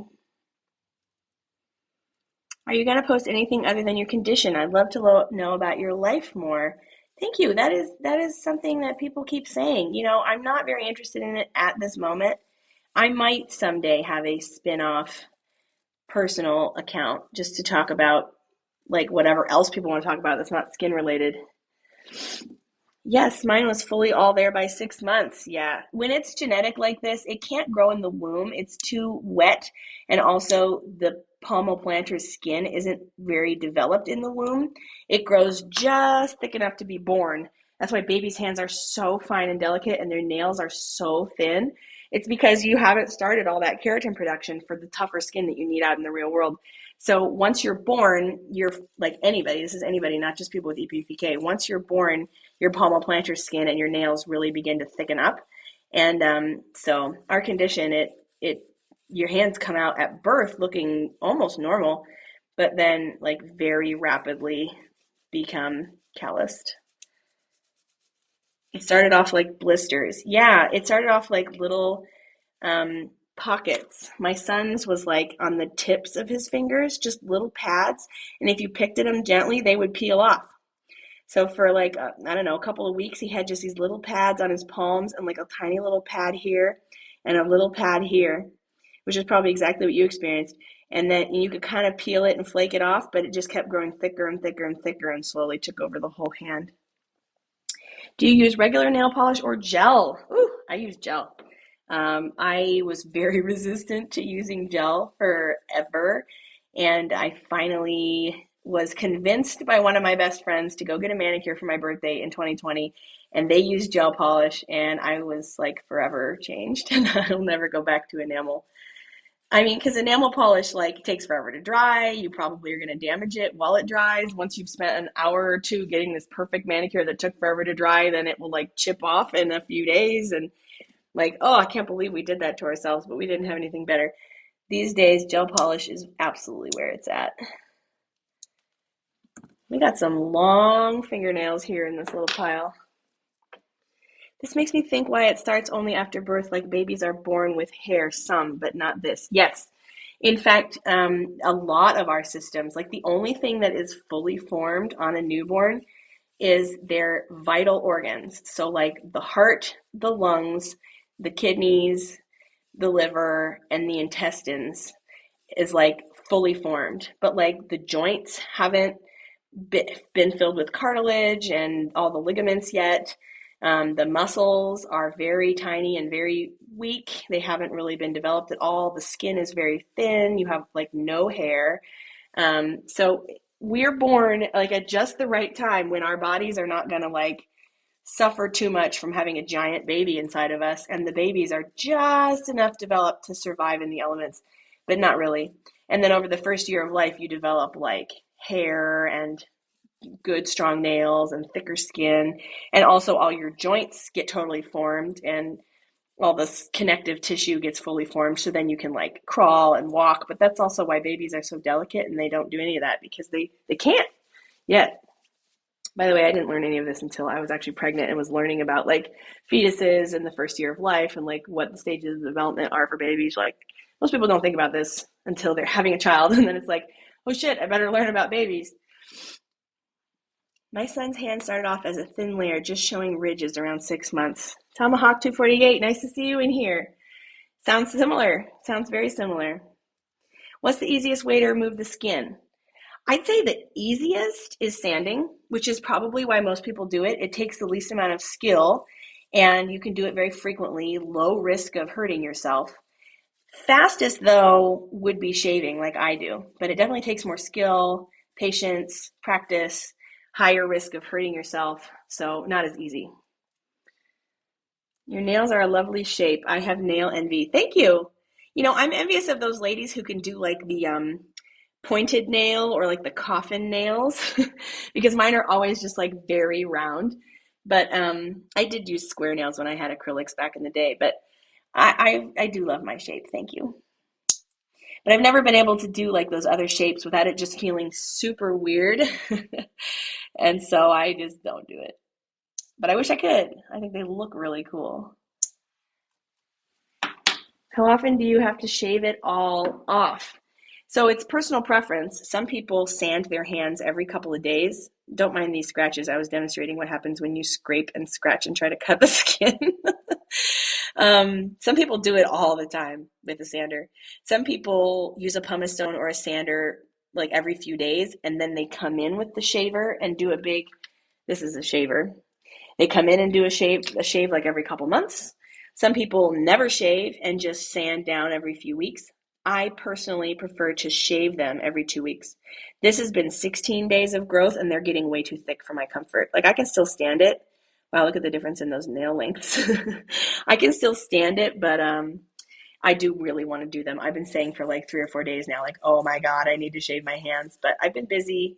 I mean, not too busy to do it if I had to, but I have not been prioritizing it. I've just been like, well, I can do it this weekend and I'll make it through this week and just be a little uncomfortable. So I'm definitely going to shave them this weekend. There's no way I want to go into next week after having more than 3 weeks growth. No, thank you.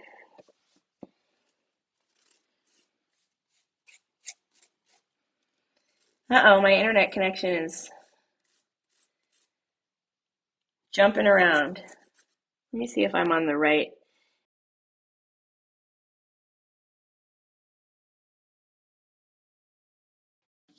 Wait, so does it affect your nails too? Yes, they grow very strong and very fast. So that's why I can cut them down so low, or why I will cut them down so low. This one is because it broke, but these ones, I cut them down so low because they will grow so fast. This is about 3 weeks growth. So from this length to this length, 3 weeks.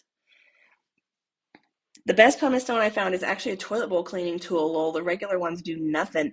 I agree. Regular pumice stones are absolute crap. I've never heard of a toilet bowl cleaning one specifically. I have seen house cleaners use pumice stones in the toilet. Are you talking about like the pumice sponges? I'm curious because I recently linked to those in my tools list on my bio link page, and I was like, well, everybody keeps talking about these because I have two lists on my bio link page. One is like tools that I actually use and recommend and that you've seen me use in my videos. And the other list is like tools that lots of other people with EPPK have recommended. And so that other list, I put those pumice sponges in, but I have never actually tried them. How often do you do your nails? Every 2 weeks, same as my hands, but not usually at the same time as my hands. So like I'm going to do my hands in a few days, and it was just really time to do my nails. I will freak out if I see that my baby have feet and hands like this. I would get so scared. Oh, well, it's nothing to be scared about. But yeah, if you don't know what it is, which was the case in my parents, they were like, they took me to our family pediatrician, and he was like, I don't know what on earth this is. Let me refer you to a specialist. He referred them to a dermatologist. That dermatologist was like, I don't know what the heck this is. Let me talk to some colleagues. And he eventually, after like many phone calls, because again, this was the 1980s, referred my parents to a dermatology expert and professor at the University of Washington. And he looked over my hands and said, this looks like palmoplantar keratosis, which is what it used to be called, palmoplantar keratosis. And in fact, I think he said keratonesis because he wasn't even remembering it correctly. And he said the best thing to do is to shave it down or sand it down or cut it down, however is most comfortable, and keep it moisturized. So that's what my parents did. Why did I go on that tangent? Oh, would freak out if you saw baby feet and hands like this. Yeah, so my parents had no clue what was going on. My parents really didn't know what was happening, and they sought professional help until they got an answer. You're doing great work, honey. May God make it easy for you and your kids. Thank you. Laura 13, it's actually not bad. You just have to keep up with it. My three kids have it, and I make sure to sand down and clean every time they shower. Yeah, good job. Good job, Mama. That's what I've done with my son. I think that he probably would benefit from a pumice stone, like while washing his hands, because as you guys have seen in the videos, they get like so stained and dirty. And I know that using some form of file or pumice stone would help with that. He just has not been interested in trying at all. He's just like, no, whatever, it doesn't matter. I'll just wash them and they're sanitized. I don't care what they look like. But as he's getting older, he's a little more concerned with his appearance. And I think now that he's thinking about these things, he's almost 7. He might be interested in like using a pumice or something like that after washing or during washing in order to keep it cleaner. I'll send you a link if I can. Thank you, Abby. I'm really interested. What's the longest you've grown out your nails? Lol. The length that my thumbnails were today is about the longest. So they were like that long, about a half an inch. That's about as comfortable as I could. I mean, as long as I'm going before it's like really uncomfortable. They could keep going. One time in like middle school, I thought it'd be fun to challenge myself to see how long I could grow them, but like one by one they all broke, and I only had like one pinky nail here, and it was like, I mean, at least a half an inch, if not longer. And then somebody told me, people that have like short nails except for one pinky nail usually do cocaine. And I was like, okay, then I'm cutting this off. I was like 13, like, I don't want to look like that. Let's see. I've only seen this in Mexico. Wow. Well, it is all over the world. I have now, since starting this TikTok, seen it all over the world. I was always told it was genetics. It is. What would happen if you didn't shave or sand them? Would it keep growing or stop at a certain point? This is a good question, and it's kind of hard to answer. I have seen I have seen people's who grow thicker than mine, and so it kind of varies case by case. But here's the deal: it grows like normal skin. Like, you might not know this, but most people know that like your skin is constantly flaking off, and that's why like if you don't have a lot of friction or a good amount of sloughing off happening naturally, your skin will look like ashy and need to be exfoliated. So the skin is constantly shedding dead cells off the end and growing up from the bottom. And the same thing is happening with my skin. Oh, my internet connection is wiggly. I'm going to hold on and answer this in a second. Sometimes when I lead over the camera, it blocks my Wi-Fi signal. So here we go. I'm turning the camera and hopefully that'll help. So your skin is constantly growing up, sloughing off dead cells and rejuvenating with new cells from underneath. And the same is happening here. So the problem is with my skin that the dead cells do not fall off. And also it grows at a really fast rate. So you eventually kind of reach a termination point where it's growing at the same rate that it's always been growing, but it's so thick and dry that like chunks and peels will kind of pop off, but it's random and scattered, and so it's really uncomfortable. I have seen people with it like more than a quarter inch thick. I've never seen it more than a half an inch thick on hands. I have seen feet where the callus is more than a half an inch thick, if you could imagine. So, wait, what's a half an inch? About between my two fingernails. So I've seen it on feet this thick. I have never seen it on hands that thick, probably because people take better care of their hands because they want to be able to use them. Okay, let's see. So it doesn't quite stop, but it's not like the tree people disease where the cells have lost the programming to tell them when to stop growing, and so they just keep growing and growing and growing and growing and growing. It's not like that. It does just grow at the rate of skin, and it does eventually like understand that it's thick enough. It's not like just constantly growing and never coming off, but it will get to a point where it's so dry that it's like flaking and peeling and super thick and dysfunctional. And then that causes a whole host of other problems like cracking, which can lead to open wounds and infections, and really best not to let it get that thick. You're a badass. I'd be so overwhelmed dealing with it. Thank you. Um, you know, if you grow up with asthma, having asthma seems normal to you. If you grow up with type 1 diabetes, insulin injections and constantly pricking your finger is normal to you. If you grow up blind, being blind is normal to you. If you grow up with this skin, it's normal to you. So I do understand that would be overwhelming. Like to me, to just suddenly have type 1 diabetes and have to check my blood all the time and have to take insulin and have to constantly monitor myself like that would be totally overwhelming to me. But I have a friend who's type 1 diabetic since birth, and she does not even think about it. It just is life to her. So it's all perspective. It's all perspective, and we all have a different experience. When I was younger, I saw someone without a nose. This scared me as a kid. Yeah, I mean, anything that's not typical can be confusing and a little overwhelming and maybe traumatic.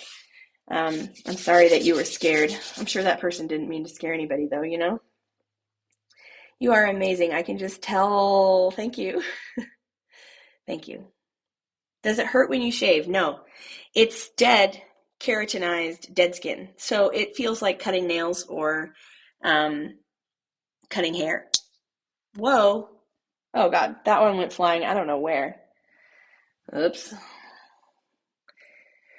I use a soft brush to scrub his for now, and the skin peels off easily. Yes, that's what I did when my son was a baby as well. And as it got thicker and heavier, I had to kind of switch to new methods. Wow, that's usually how long my acrylics are. Superpower. Yeah, I remember my dad telling me all the time, because he also hated the look of acrylics, but he would be like in high school, why are you getting acrylic nails? Why are you paying so much of this money? You're not earning much on acrylic nails when your nails already grow super long and super thick. And I was like, well, everybody gets them. I didn't know. Have you ever shaved too enthusiastically and gone a little too far? What a good question. Yes. Especially when I was first experimenting as a tween, I got the callus shaver that I have now when I was like 11 or 12. So when I first started, it was super choppy, super uneven. I definitely cut way too deep in some parts, and my hands would be like really tender and sore for a couple days. Thankfully, the callus, just like regular skin, is ever growing. So after a couple of days, it's thickened up a bit and it doesn't hurt so bad. And then in my early 20s, when I started to really become confident with the tool, I did also occasionally overshave, just out of distraction or over enthusiasm or too sharp a blade too vigorously. But I'm 37 going on 38 now. And that was, so long ago that now I'm so comfortable. I don't have that problem. Except for if I do shaving on a live. I've had that problem recently, which is so embarrassing because it like never happens to me. Do you still sweat from your palms? I do. But the sweat doesn't come straight up through sweat glands like normal skin where it kind of be evenly perspired. What happens is the sweat is trying to come up and it meets the callus and then it kind of gets stuck and sort of pools up and spreads around. Like you can see how this is becoming kind of white. That's sweat from holding the tool that I was holding before, this thing that was getting hot. Um, I have a little bit of sweat. Here's a little bit right here. And this white patch would be the closest you can see to what it looks like when it gets sweaty. It gets really rubbery and thick. So the sweat kind of like tries to come up through the callus and eventually it does seep through it, but it soaks it along the way. So especially after sweating, like after working out, it's really important to wash the skin because that sweat is like, I know this is gross, but like soaked into the callus, like as if this callus were a sponge, and that can lead to bacterial infections and stinkiness. So after a sweat, it's good to wash it pretty thoroughly to get that out of the skin and allow it to absorb water instead and then dry out normally. Genetics for sure. My dad has it and his dad and on and on and on. My oldest son has it, but not youngest. Word. Yes, this is how it goes. I'm grateful it skipped my daughter. I'm sad that my son got it, but it is what it is. Out of my control. I'm glad to hear from you. Were you or your son bullied for this in school? Some kids tried to give me a hard time, but I just used it against them. Like, if they wanted to tell me that I was ugly and gross for my skin, I would just tell them they were ugly and gross for being a cruel person. And eventually they just gave up. And, you know, because if I didn't let it touch me, this is what I learned. If you don't let the bullies touch you, you don't let them get under your skin, they get bored. They eventually give up. Like, it's no fun to bully someone who just like, oh, I don't really care what you have to say.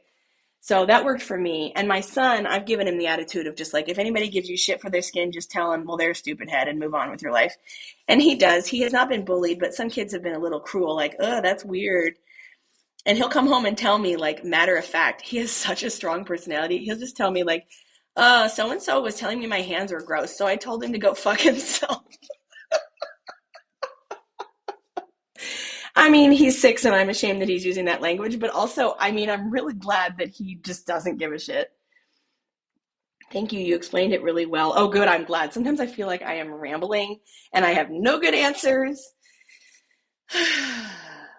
Any pain when you shave? No. If I go really super deep and I cut myself, it'll hurt temporarily, but also it will heal very fast. And so that pain is really temporary, like only a couple of hours before it's fine again. Um, and the actual act of shaving doesn't hurt at all because it's just keratinized dead skin. So it feels like cutting your hair or cutting your nails. I mean, it really feels like nothing. My nickname was Man Hands. Oh, but now I don't play when it comes to my kids. Yes, Mama Bear. Is it something that you can have later in life or is it there since birth? It is there since birth, but there are other forms of hyperkeratosis, which means superkeratin making cells, or palmoplantar keratodermas, meaning keratin skin on hands and feet, that present later in life. So there are different varieties. Some of them are genetic. Some of them are due to other diseases. Like if you have, this is rare, but if someone has Olmsted disease or Papillon-Lefebvre syndrome, or there's a few other conditions I can't think of the names of right now, they will come with palmoplantar keratoderma. But once you treat that disease, then it goes away. So there's a lot of different ways it can present. This particular kind, though, is genetic from birth and lifelong. How do you eat with this? It looks difficult, like it might be more difficult. My hands work totally normally. I mean, I can eat. They're not powdering and flaking off. Right now, they're very dry because they're covered in nail dust and because I really need to lotion them. But I'm just waiting till I finish this last nail and then I'm going to wash them and then lotion them. And then I will start getting to the polishing, which it looks like I'm just going to be able to do a clear coat before I have to go get my kids from school.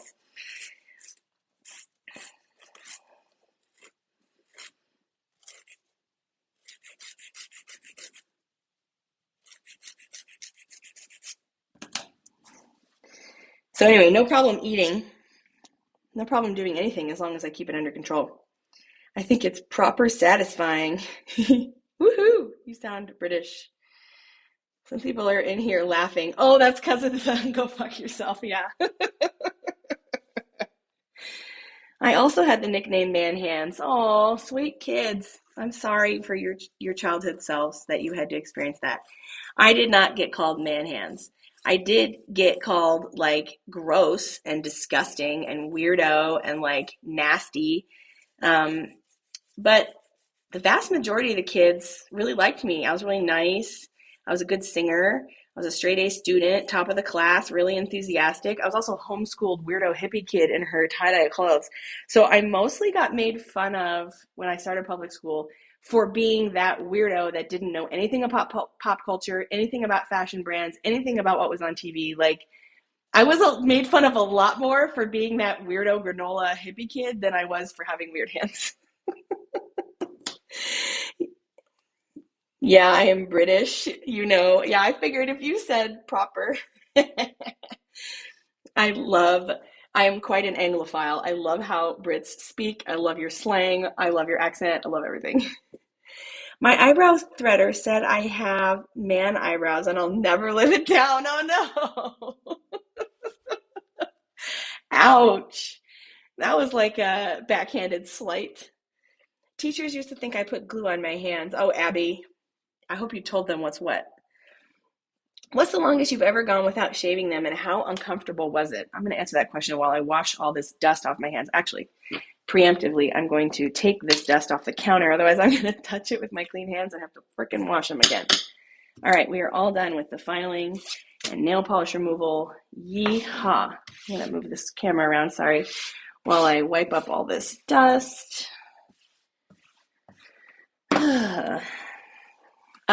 The longest I've ever gone without shaving them. Well, that's a bit of a complicated answer. So I think you want to know like how long as an adult I've let them grow out between shaving them. And the answer to that is maybe 3 months. One time I think I went 3.5 months and it absolutely drove me nuts. Sorry if you hear water, I'm washing my hands. So that was no good. And I will never do that again if I can help it. As a kid though, I mean, I didn't shave them until I was 6 or 7. I think my parents tried sanding when I was 5, and they started experimenting with more heavy duty scraping, sanding, shaving tools when I was like 6 and 7. I distinctly remember my dad using a straight edge razor on my hands when I was 7. So for the first several years of my life, it was always thick. And it was, I mean, I had like no sensation in my hands. And I've always struggled to have really good grip, always struggled to have really good hand strength because for all those formative years of my life, I had completely dysfunctional hands and I couldn't, like, I never hung from the monkey bars. People always comment like, oh, you must be like a master at the monkey bars. You must be like able to lift weights, no problem. You could rock climb like the champion. And like from the calloused hands aspect, true. But actually, I had like no grip strength because I'd never developed those muscles. And so, actually, as an adult, I did rock climbing for a couple of years, and that really built up my hand strength. And that was really nice. The rock climbing really gave me more strength in my hands than I'd ever had before. And also, kind of gave me a confidence boost because I had like the calluses of all calluses, and all the other climbers were so jealous.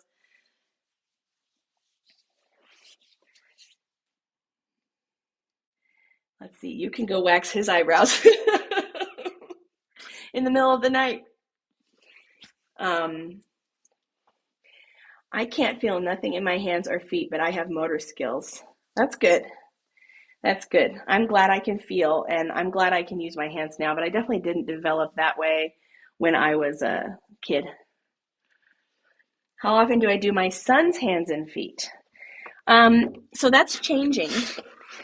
Up until this point, I've done his feet about every 2 months, and I've done his hands about every month, maybe 6 weeks. But he has been asking for it more lately, and so I think the last hand shave video that I just did like 2 days ago, that was 3 weeks, and I think next time we sand them, it's going to be like at 2 weeks. So we'll just keep progressively doing it more often until he's comfortable. And same with his feet. Like he used to not really want me to do his feet. Um, and so I kind of have to wait until they were like really bad. And I'd be like, hey, we really should do your feet. And then he'd let me. But now that he's starting to get older and really more intellectually interested in it, he's allowing me to do it more often. He's asking for it more often. And so I think we've entered a turning point where we're going to start probably doing his feet every month and his hands every 2 weeks, like I do my own. Whereas before it was less frequently than that. Let me get my nail polishes out. Oh, I'm trying to organize all my shit here. Thanks for your patience, guys. Yeah, it's already 1:40, so I'm just going to have enough time to do the clear top coat, and I need a base gel.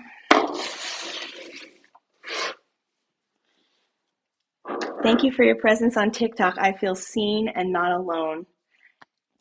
You are welcome. That is how I felt when I found that study on a Google search that told me what the name of this condition was when I had never heard of it before. I was like, wow, this is a profound moment in my life. I feel understood and I feel like somebody gets it. And I never felt that way before. And you're welcome. Thank you for following along.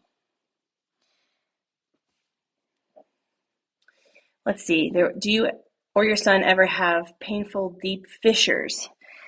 Yes, but that comes from letting the skin go for months on end and not keeping it moisturized, not scraping it down when it's wet, not exfoliating at all, essentially. And then it will crack and it will bleed and it will really hurt and you might not even be able to walk.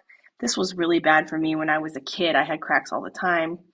And my son also, between the ages of like 3, before which it was really much thinner, and now he's had many cracks and pain, and managing that is part of the reason he started to let me do the skin more often, because I was like, if you let me, it mostly because he has no patience for it.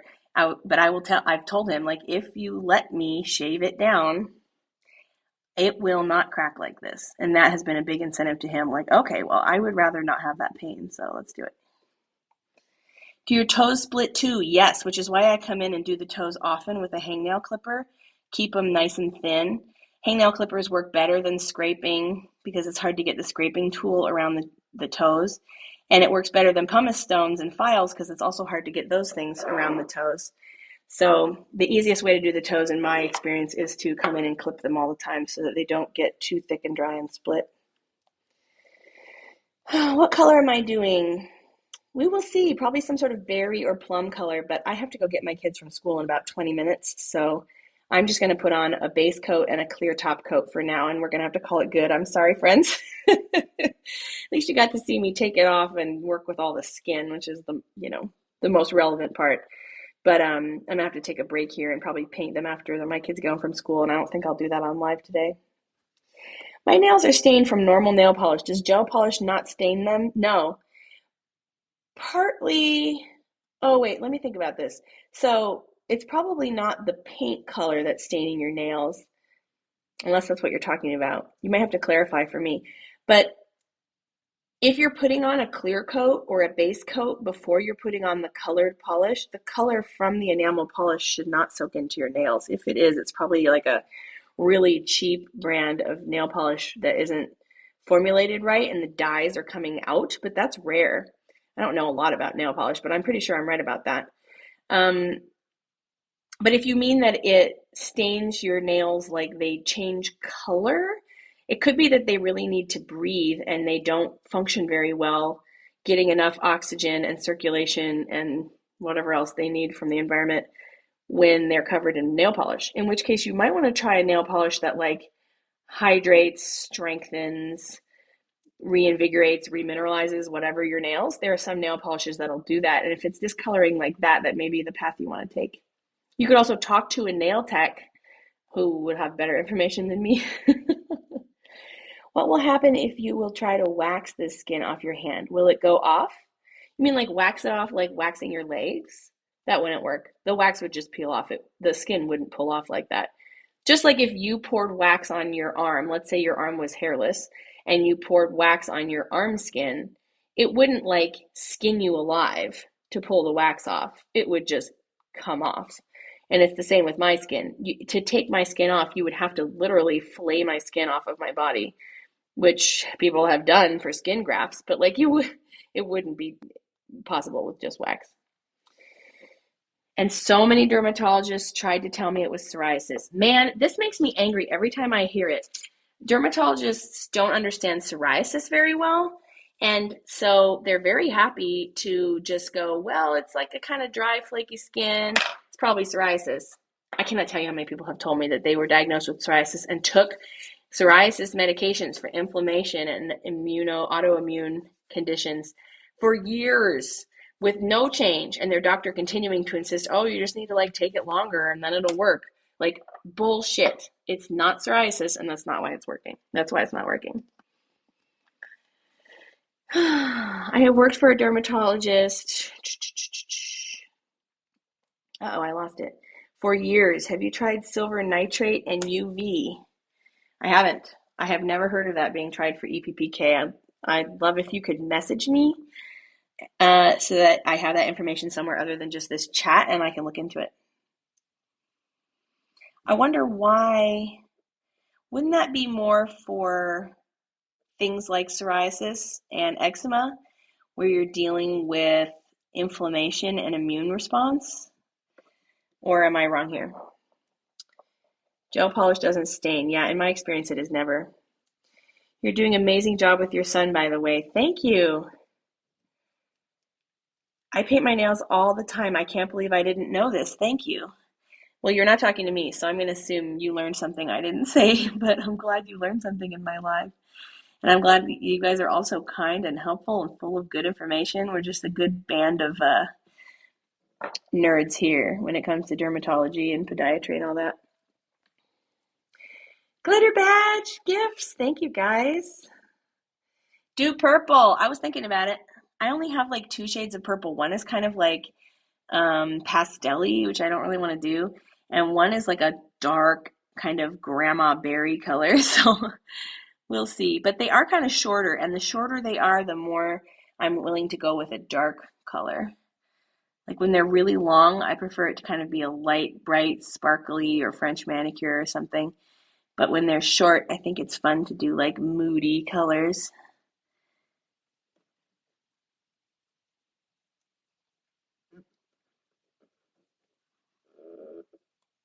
I'm going to get this polish on and then I can look at the questions again. There we go. Top coat. Your videos are so satisfying. Thank you. Ooh! I think I just got a really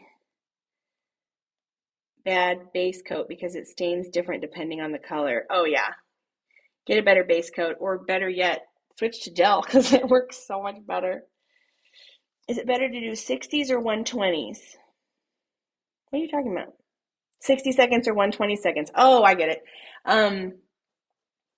I use Beetle's gel polish, and I find that it does not set after just 60. But it depends on the power of your lamp. So my lamp is like a medium range one. It's not like the cheap ones where you have to cure it for like 5 minutes because it's so weak. And it's definitely not like a professional grade one where you can just do it for 30 or 60 seconds and it's completely hardened. So in my experience with this nail polish specifically and with this power lamp, 2 minutes works better. And like once I've put on multiple layers, curing them for 2 minutes each, and then I put on the top coat, I will cure that like for 6 minutes, like 123 times. And I find that that really makes it hard, solid all the way through with no risk of being like mushy on any level. So you just have to play with your lamp. And like if you do a little bit of Googling on like what strength LED UV lamp should I get for gel nails, there will be shit tons of information where you can learn about like the different strengths and how effective they are at curing it and so forth. So this particular lamp, IBLIS, which is some Chinese knockoff sold on Amazon, I find it needs one round of 120 per layer of nail polish, and then 2 or 3 or sometimes 4 layers or rounds of 120 for after you've done the top coat. Does the skin condition itch? No, not unless it's sweating and the sweat's trying to come up through the callus. It can be a bit itchy at that point, briefly, maybe like, I don't know, a few minutes until the sweat kind of breaks through.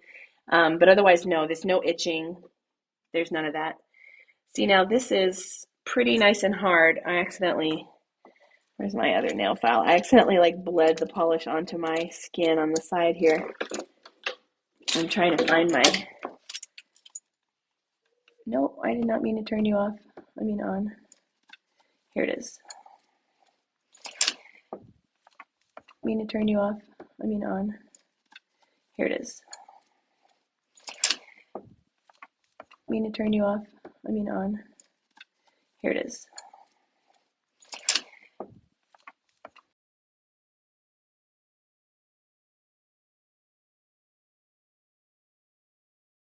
think I just got really bad base coat. Oh, I read that. Did your husband care about your condition when you first met him? No. Our first date, he didn't even notice that I had it. And our second date, we talked about it. And he told me recently, he was actually like relieved because he at the time was dealing with like some foot fungus, athlete's foot, fungal nails infection and had been taking medicine for it. And so at that time in his life, he was really insecure about his own feet and nails. And so to see me with this like drastically worse skin condition, and I was just like, it's no big deal about it. He was like, it was liberating. It put me at ease, and it also made me really respect you. So thanks, babe. He's always really embraced me for exactly who I am, and I really appreciate that. Does it hurt when you don't remove the skin? Absolutely.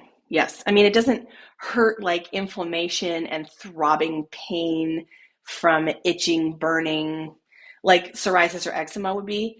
But it hurts because the skin gets so thick that it really constricts the hand. It kind of feels like a hard plaster mold has been like put on my hand, and you can't really bend the fingers, and it starts to pull at the normal skin as it gets tighter and tighter and tighter. It like pulls at it. So it just feels like tight and really uncomfortable, and it feels like such a relief to take it off. Before you shaved, did you ever get itches under the skin? Yes. When it gets thicker, the sweat has a really hard time coming up. And so if your body is trying to perspire like at all, it won't come up and it will be itchy. But it's not like a persistent itch. You know what's the worst is when like I get an itch on my foot. Like if you've ever had like a big heavy duty boot on and you've got an itch on your foot and you just like no amount of twisting your foot in the shoe like will itch that itch. It will feel that way underneath the very thick callus when you get an itch. You like can't get it. You paint the fissures with silver nitrate, then treat with UV lamp. It helps to close them. Oh, thank you. Well, fortunately, I really don't deal with those type of fissures anymore because I keep the skin so low, but I will keep that in my memory bank. Silver nitrate. I love that you don't show your son's face on the internet, and of course, I love your content. Thank you. It was very important to me to not make it about us, but especially for the safety and well-being of my children. They don't need that kind of exposure to the world. I have had plenty of disgusting pedos up in my video of his hands and feet talking about how much they love them and think they're sexy and they want to this, that, and the other thing to them. And I immediately report their account, delete their comment, and block them. But those freaks are out there. And I imagine it would be so much worse if for no other reason than people are just sending him the wrong kind of vibes. If I were showing his face. So I will continue to keep his life off of this. This live has made me love you so much more. You seem so fun. Aw, thank you. I try to have a good time in here. I mean, like, we're just hanging out and none of us know each other, but like, I think we can say we're all friends. So it's a good time. 30s for gel, 60s for base and top. Depends on your lamp. Use 48 watt and up. This woman knows what she's talking about. There you go. I was like rambling about, I find I need to use this much and that much, but it's mostly about the lamp strength. And she's right. Got to use a strong lamp to get that kind of fast results. Alexis Steve 8. I want to shave my hands, but I have sensory issues and suddenly being able to feel scares me. I also have sensory issues, kind of in the opposite direction though. Like I really hate certain fabrics and certain textures. I really hate my hands getting wet. I hate them being over lotioned. I'm mildly autistic and have been my whole life. And so like just like the sound of lights and the sound of electricity and like the sound of like something happening in the other room can like drive me nuts. So I'm just generally oversensitive. But I don't find that the hypersensitivity in my hands bothers me. But I did say earlier in this, and I'll say it again, that if you have never shaved your hands before, I would recommend sanding it down beforehand and doing that like repeatedly to get a sense for how thin you prefer them. And then if you let them grow out a while, you can try and shave like paper thin layers off to try to get down to that level of thickness that you've already discovered is comfortable for you. That might help. Do you use any kind of protection from UV lights on your hands? No. If I was like a nail influencer who was like doing my nails every day or constantly redoing them and da da da da, like definitely would, because then you're like constant repeat exposure. But I paint my nails every 2 to 3 weeks. So a little bit of UV exposure once a month, I don't think is that dangerous. Maybe I'm wrong, but like it's just not. You could go out in the sun for a few minutes anytime. And this being a little bit hyper concentrated, I don't think it really makes much of a difference since it's so little of my time. I sent you a message explaining the silver nitrate treatment. Thank you, Christy, very much. I really appreciate it. I get it. I have sensory issues too, and I get not wanting to have to feel anything. Yeah, I mean, so if it's really just not for you, I get it. And to each their own. Like I fully respect you doing what works best for you and what's comfortable, what feels like natural. I enjoy it though. I feel like it makes me enjoy my life so much more. Uh-oh, unstable connection.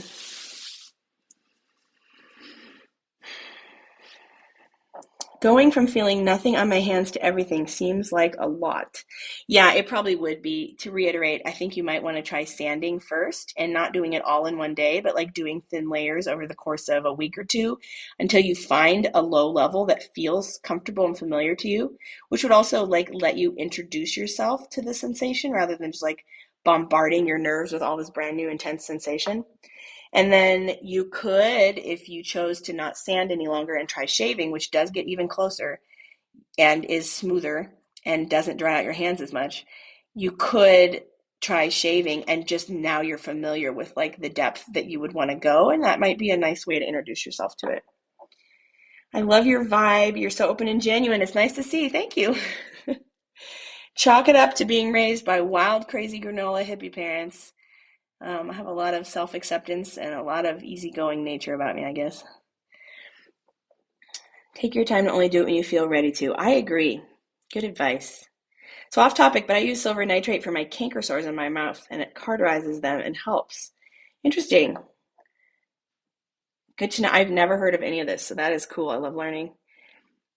Oh my God, I really hate certain fabrics too. Velvet is the worst, and so are most bed sheets. See, I got nothing against velvet, but I hate polyester blend materials like cotton that is also polyester. Oh, I got an unstable connection. I'll stop talking for a second. Come on now, internet.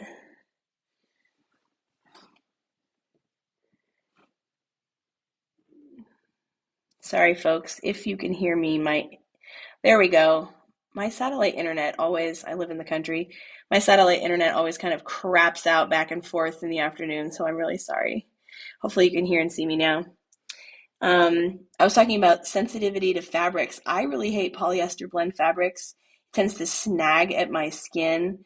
I really don't like I don't mind velvet or corduroy or any of those, which I know some people hate, but I really hate the like synthetic silk and like the material they use in the bands, the wristbands around the bottoms of the cuffs of like coats and stuff, that like plasticky fabric, it snags at my hands and catches on my skin and just like drives me absolutely bonkers. But also, I won't really wear unnatural materials. I seem to be able to sense like if my skin can breathe, which kind of comes from those hypersensitivities. Like I only wear cotton, linen, rayon, sometimes bamboo. Um, that's it.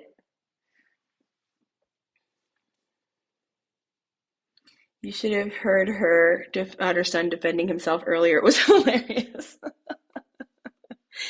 Thank you. I'm going to say good night. Catch you later. Oh, I might already missed you, but good night. You on your live soon and your TikToks. Take care. Bye, Sandra. Bye bye. Hello, everyone. This TikTok live is about to end. I still have to do another layer of my nails, but I also really have to go pick up my kids from school in a minute. Excuse me. Velvet and corduroy is awful. See, everybody's different. Those materials don't bother me at all. Does microfiber snag no matter how smooth they are? Yes. Oh, microfiber is the worst. Who has seen that video of when you're neurodivergent, you touch a microfiber cloth, blah, blah. That was a pretty big one. I related to that. Hate microfiber. When my family got velvet cushions, I cried for hours and now can't sit on the sofas. Oh, that's so horrible. I'm so sorry. I'm so sorry. Hello to everyone new here. I am doing my nails and I'm almost done. I cut them and filed them and just did a clear coat because I have to go get my kids from school. So I'll probably paint them a color later. Let's see. Can I create a poll in the group? Because I'm not ready to go quite yet. And I'm wondering if I can create a poll as it's going on. If anybody knows how. More. Interact. Text poll. There we go. What color should I paint my nails this evening? Because I'm not going to be able to paint it on live with you guys. So let's go with purple, sparkle navy blue, and berry red. You guys get ready to vote because I got to pick one.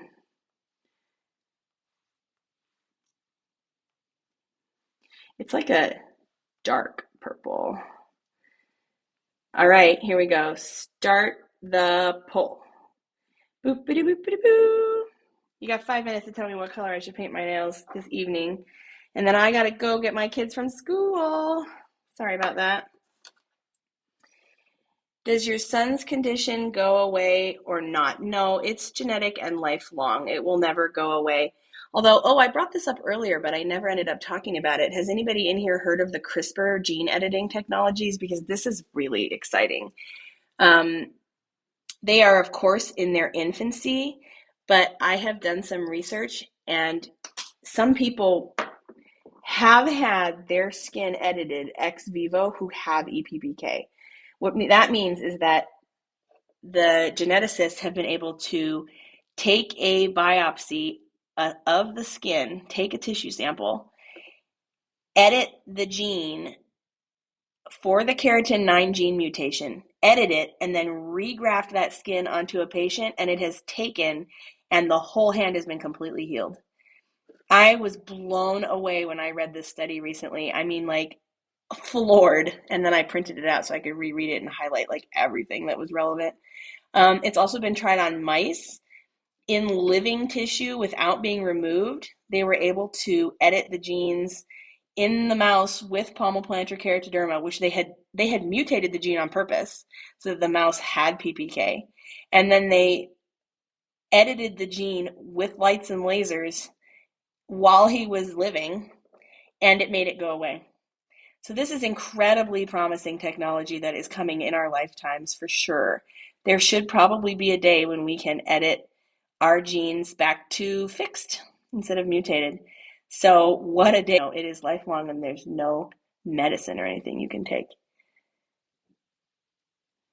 It's lifelong and there's no medicine you can take. That is amazing. How much would that cost? I don't know. Probably a freaking arm and a leg. No pun intended. But I don't know when it will be available nationwide. I don't know when it will be available to the public. It's all in testing with these very advanced genetic editing tools. But I assume with the proliferation of technology and medicine that is probably going to be possible in the next 5 years.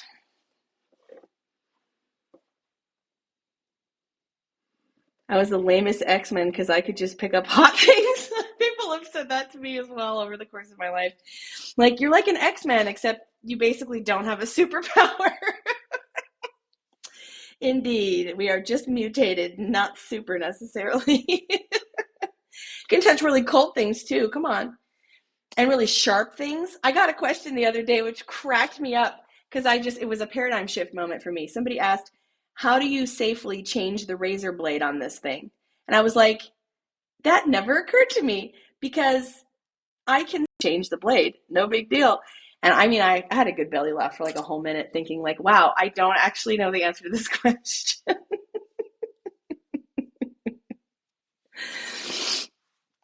So yeah, to follow up on that CRISPR technology thing, it's pretty astounding what they're able to do.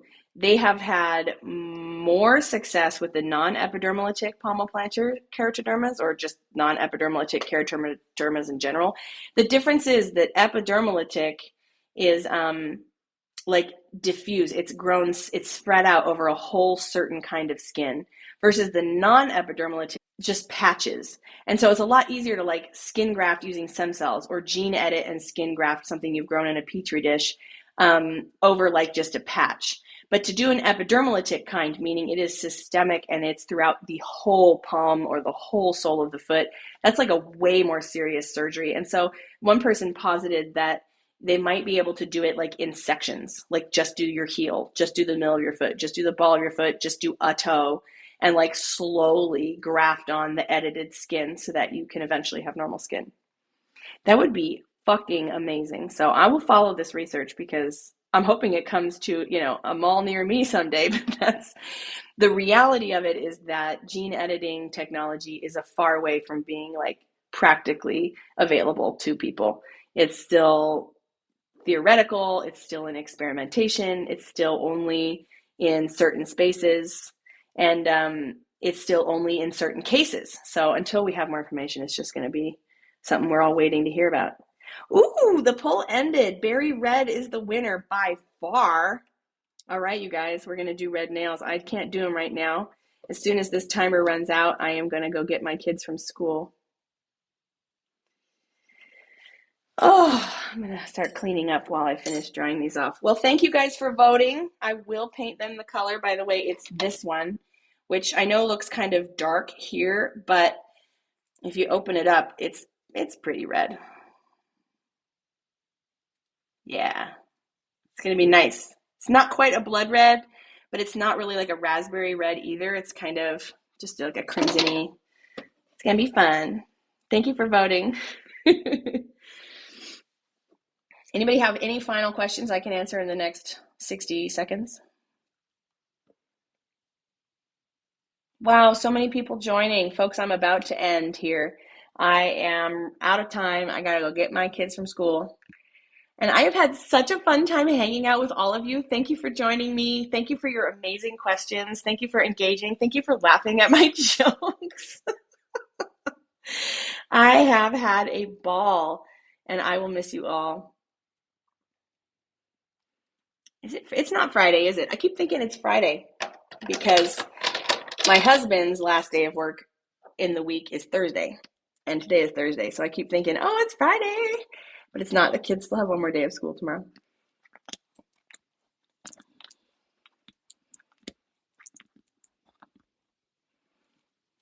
2, 1, done.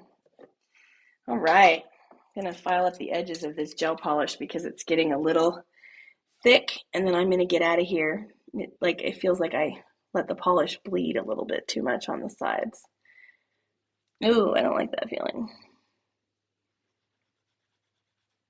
All right, guys, I've had a great time with you all. I'm sorry I have to go.